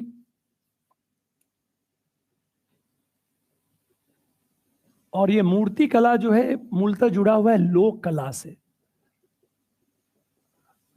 लोक कला से दोस्तों आप पाएंगे कि मूर्ति कला की बात है, यहाँ पे लोक कला में ही आप पाएंगे कि मूर्ति कला की बात है। लोक कला का ही जो रूप है वो आपको मूर्ति कला के रूप में दिखाई पड़ता है। अब देखिए यहाँ पे मूर्ति कला को आप 2 रूप में देख, कई बार क्वेश्चन ऐसा ही पूछता है कि मौर्य मूर्ति कला का भी बताए, अलग से पूछ दिया, तो आप उसमें याद रखिए इसको 2 पार्ट में तब तोड़ दीजिए दोस्तों। एक है राजकीय कला के तहत मूर्ति कला, जो कि स्तंभ के ऊपर जो मूर्तियां बन रही है वो इसमें चर्चा में आ जाएगा, आएगा कि नहीं। स्तंभ के ऊपर जो पशुओं की आकृतियां हैं वो मूर्ति कला का पार्ट है। और दूसरा जो स्वतंत्र कलाकारों द्वारा है, दूसरा जो पाएंगे जो स्वतंत्र कलाकारों द्वारा जो मूर्तियां हैं। तो ये 2 संदर्भों में इसको आप देख सकते हैं। यहां पर दोस्तों सबसे पहले स्तंभ के ऊपर जो मूर्तियां हैं वो हम लोग पीछे बात कर चुके हैं। स्तंभ के ऊपर मूर्तियों में आप जैसे बिहार में आपने देखा रामपुरवा अरेराज में वृषभ का है, लौरिया नंदनगढ़ में सिंह का है, ऐसे ही संकिशा में हाथी का है। ऐसे सारनाथ जो है वो सबसे पॉपुलर है। सारनाथ जो स्तंभ के ऊपर मूर्तियां हैं जिसमें कि आप देखते हैं कि सिंह का स्तंभ है, 4 सिंह है, नीचे में बैल घोड़ा और हाथी वगैरह की रचनाएं भी हैं, बीच में चक्र भी है जो धम्म चक्र प्रवर्तन का प्रतीक है। यहाँ पर हम उस पर न जाकर के हम सीधे सीधे आते हैं जो लोक कलाकारों द्वारा जो मूर्तियां, इसको हम 2 रूपों में दोस्तों देख सकते हैं। एक रूप है यक्ष और यक्षिणी का, एक है यक्ष और यक्षिणी का, और एक है जो अन्य मूर्तियां बनती हैं। तो आप मौर्य में स्वतंत्र कलाकारों की मूर्तियों को 2 संदर्भ में देख सकते हैं। एक आपका यक्ष यक्षिणी का है और दूसरा आप पाएंगे जो आपका अन्य में है। देखिए यक्ष यक्षिणी क्या है, यक्ष यक्षिणी कुछ पारंपरिक प्रतीक हैं जो ट्रेडिशनल सिंबल्स हैं। कई बार ऐसा माना गया कि कई देवी देवताओं का भी रूप उन यक्ष यक्षिणियों से विकसित हुआ है। तो ये एक मान्यताएं हैं, यक्ष यक्षिणी की मान्यताएं हैं, पारंपरिक प्रतीक हैं। और इसी में आप पाएंगे कि 2 जगहों से खासकर आपका जो यहाँ पे पहला अपने बिहार में दीदारगंज एरिया है, दीदारगंज नालंदा जाते समय रास्ते में पड़ता है, जो नहीं हाईवे खत्म होता है दीदारगंज एरिया है। कोई गया है देर समझते हैं दीदारगंज कहाँ पे, पटना में नहीं समझते हैं। फतुहा से पहले है, अच्छा बहुत आगे ले गए भाई। अच्छा चलिए ठीक है, करीब यहाँ से 15-17 किलोमीटर पड़ता है शायद यहाँ से। हाँ हाँ, सिटी के बाहर है दीदारगंज, और दीदारगंज के पास टूल टैक्स वाला भी वही बना हुआ है जहाँ तक मुझे याद है। फिलहाल पटना में दीदारगंज से यक्षिणी की मूर्ति मिली है, जो वर्तमान में बिहार संग्रहालय में है।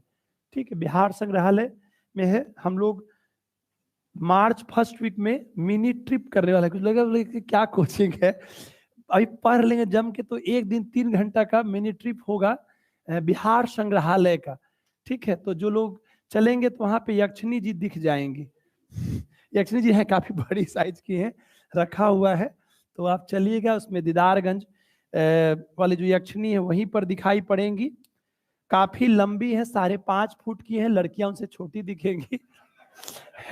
हाँ नहीं, ये हाँ से लगी, सर तो बहुत लंबी, तुम्हारा साइज कितना सर? 5'2", हमने देखा ना है कितना है। नहीं समझ, हंसने के लिए, देखिए दिखावा चीज बहुत अच्छा याद रहता है। अब हम कुम्हरार नहीं घूमे तो हम अंदाजे पे दिए जाते हैं, ये हुआ वो हुआ, लेकिन जो देखा का अलग मजा आता है। तो फिलहाल आप दीदारगंज की यक्षिणी को मान लिए कि आप बिहार सना में देखे हुए। कितने ने बिहार सना में देखा है दीदारगंज की यक्षिणी को? संग्रहालय में खड़ी हुई है यार, इसे देखी हुई ना? देखिए अच्छा इसलिए, हाँ। तो यक्षिणी में आप थोड़ा सा याद कर लीजिए क्या क्या कहानी है। 5.5 फीट की है यक्षिणी जी, 5.5 फीट की हैं। और ये जो है भूरा बलुआ पत्थर की बनी हुई है, भूरा कलर की पत्थर का है, ब्राउन स्टोन के हैं। और सबसे बड़ी बात, यहाँ भी चमकदार पॉलिश की गई है। अब देखिए कितना अच्छा विजुअलाइजेशन से याद हुआ। आप मान लीजिए कि आप बिहार संग्रहालय में गए हुए हैं और अपने लंबाई को नाप रहे हैं। हम लोग थोड़ा सा ज्यादा है, कई लोग 5.5 से कम है। 5.5 से अधिकांश तो लोग कम ही होंगे, जो इधर से जो समुदाय हैं, आधी दुनिया के मेंबर्स हैं। कई 5, 2 या 3 होंगे, शादी भी हमें ज्यादा लिखवा देता है सबका। हाँ, रहेगा 5'2" तो लिखा जाएगा 5'4", रहेगा 1 तो लिखा जाएगा 3। 2 इंच तो जरूर, 2-3 इंच का अंतर बढ़ाया जाता है। इतना तो नेचुरल है। हमको जब भी दिखाने के लिए हम बोलते हैं हम काटेंगे नहीं, जो है हम सही है। नहीं समझोगे, एक हाल में काटना पड़ा, वो पढ़ाई के मुद्दे पे हाँ थरथराने लगे हम लोग। तो बहुत ज्यादा गड़बड़ है यार। डिस्ट्रिक्ट में नहीं लिख पाए DISTIC, कुछ ज्यादा हो गया यार।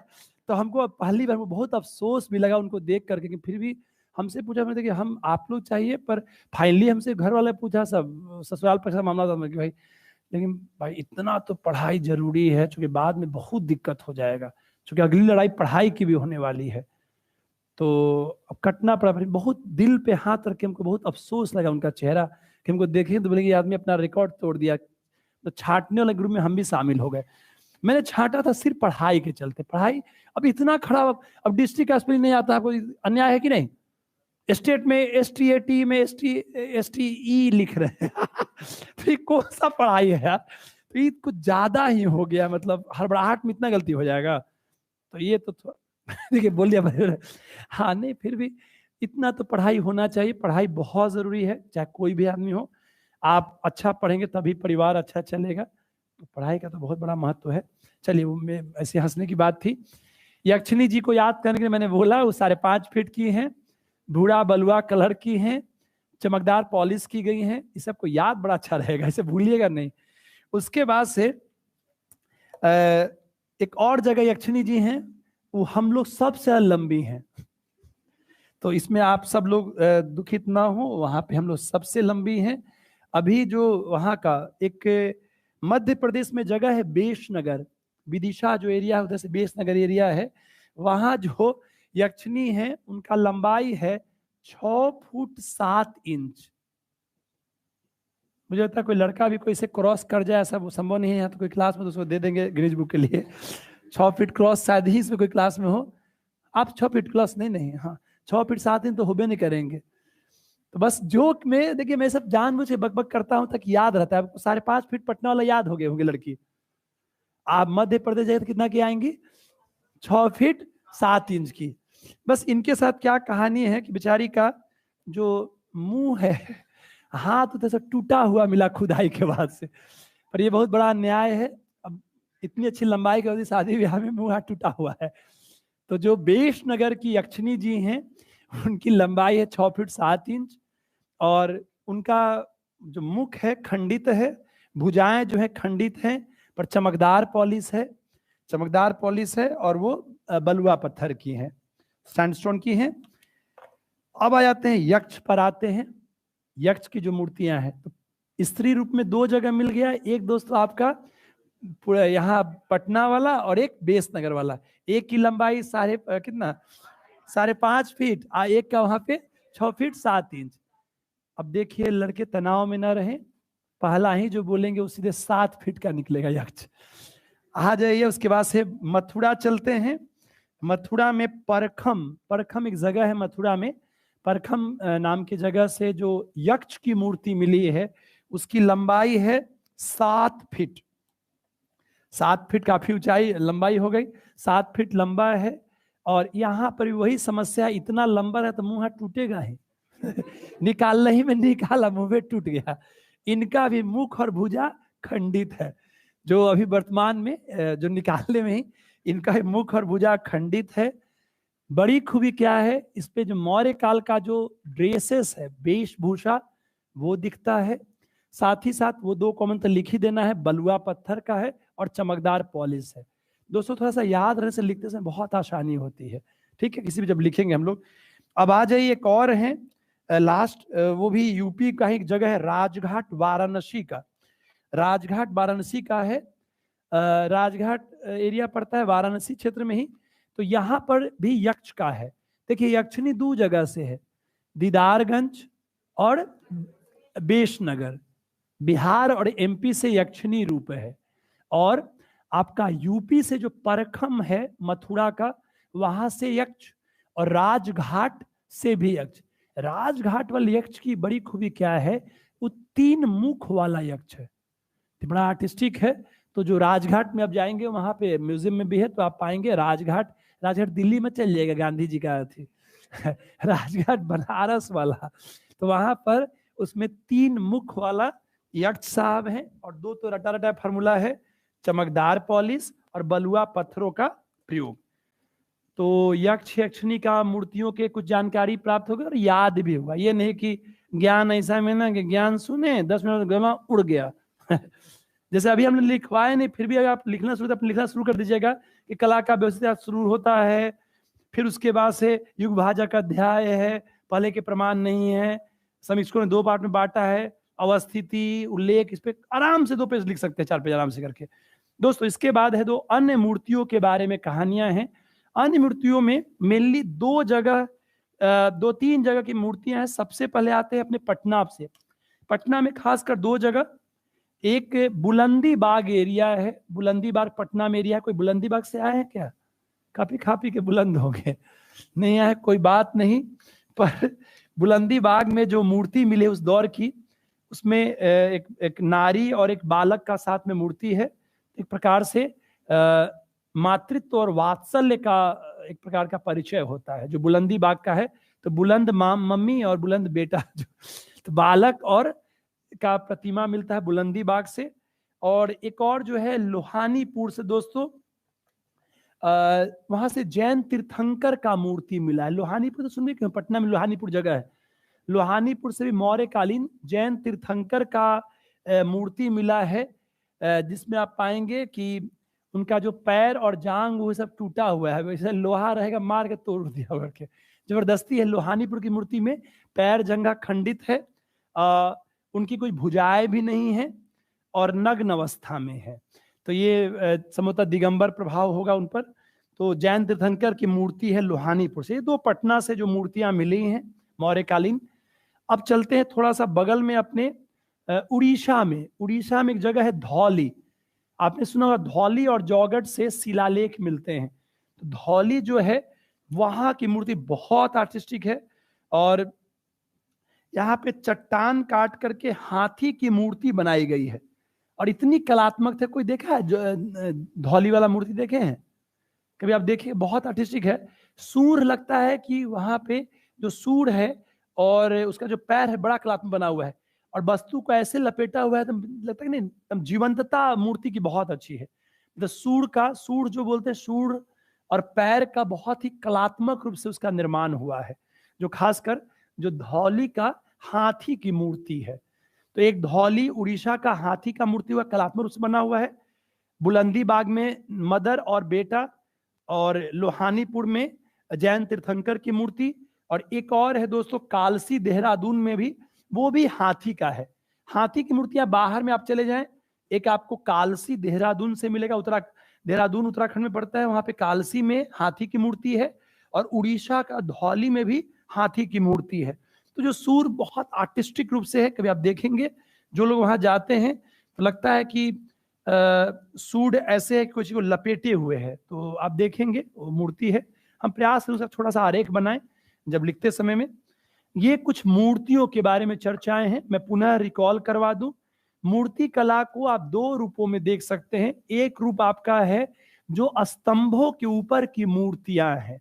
स्तंभों के ऊपर की मूर्तियों में पशुओं की आकृतियां हैं, चाहे वो रामपुरवा और अरेराज का वृषभ हो या कुछ जगहों पे सिंह का हो। सबसे आर्टिस्टिक है सारनाथ का जो सिंह स्तंभ है, 4 सिंह चारों दिशा में, नीचे में कुछ अन्य पशुएं, बीच में चक्र की बात, जो धर्मचक्र प्रवर्तन का प्रतीक है। उसी में पढ़ते हैं जो अन्य मूर्तियां हैं उसमें यक्ष यक्षिणी एक कैटेगरी हो गया, और एक कैटेगरी में हो गया पटना का और उड़ीसा और उत्तराखंड का हाथी का। ठीक, इसमें क्या है कि आप पटना वाले में बुलंदी बाग वाला है बच्चा और माँ, और फिर लोहानीपुर से जैन तीर्थंकर। अब कहिए इसमें क्या एनालिसिस में ये लिखेंगे कि मूर्तियों का नग्न अवस्था होना जो दिगंबर प्रभाव है जैन धर्म का, उसका सूचक है। हाथी की मूर्तियों का बनना कहीं ना कहीं बौद्ध धर्म में भी देखते हैं, हाथी से भी जोड़ा जाता है। बुद्ध के जीवन में हाथी का भी है, उससे भी उसका जुड़ाव है, मतलब जो बौद्ध के प्रतीक हैं उसका अंकन ज्यादा हुआ है। तो ये बात को आप बोल सकते हैं।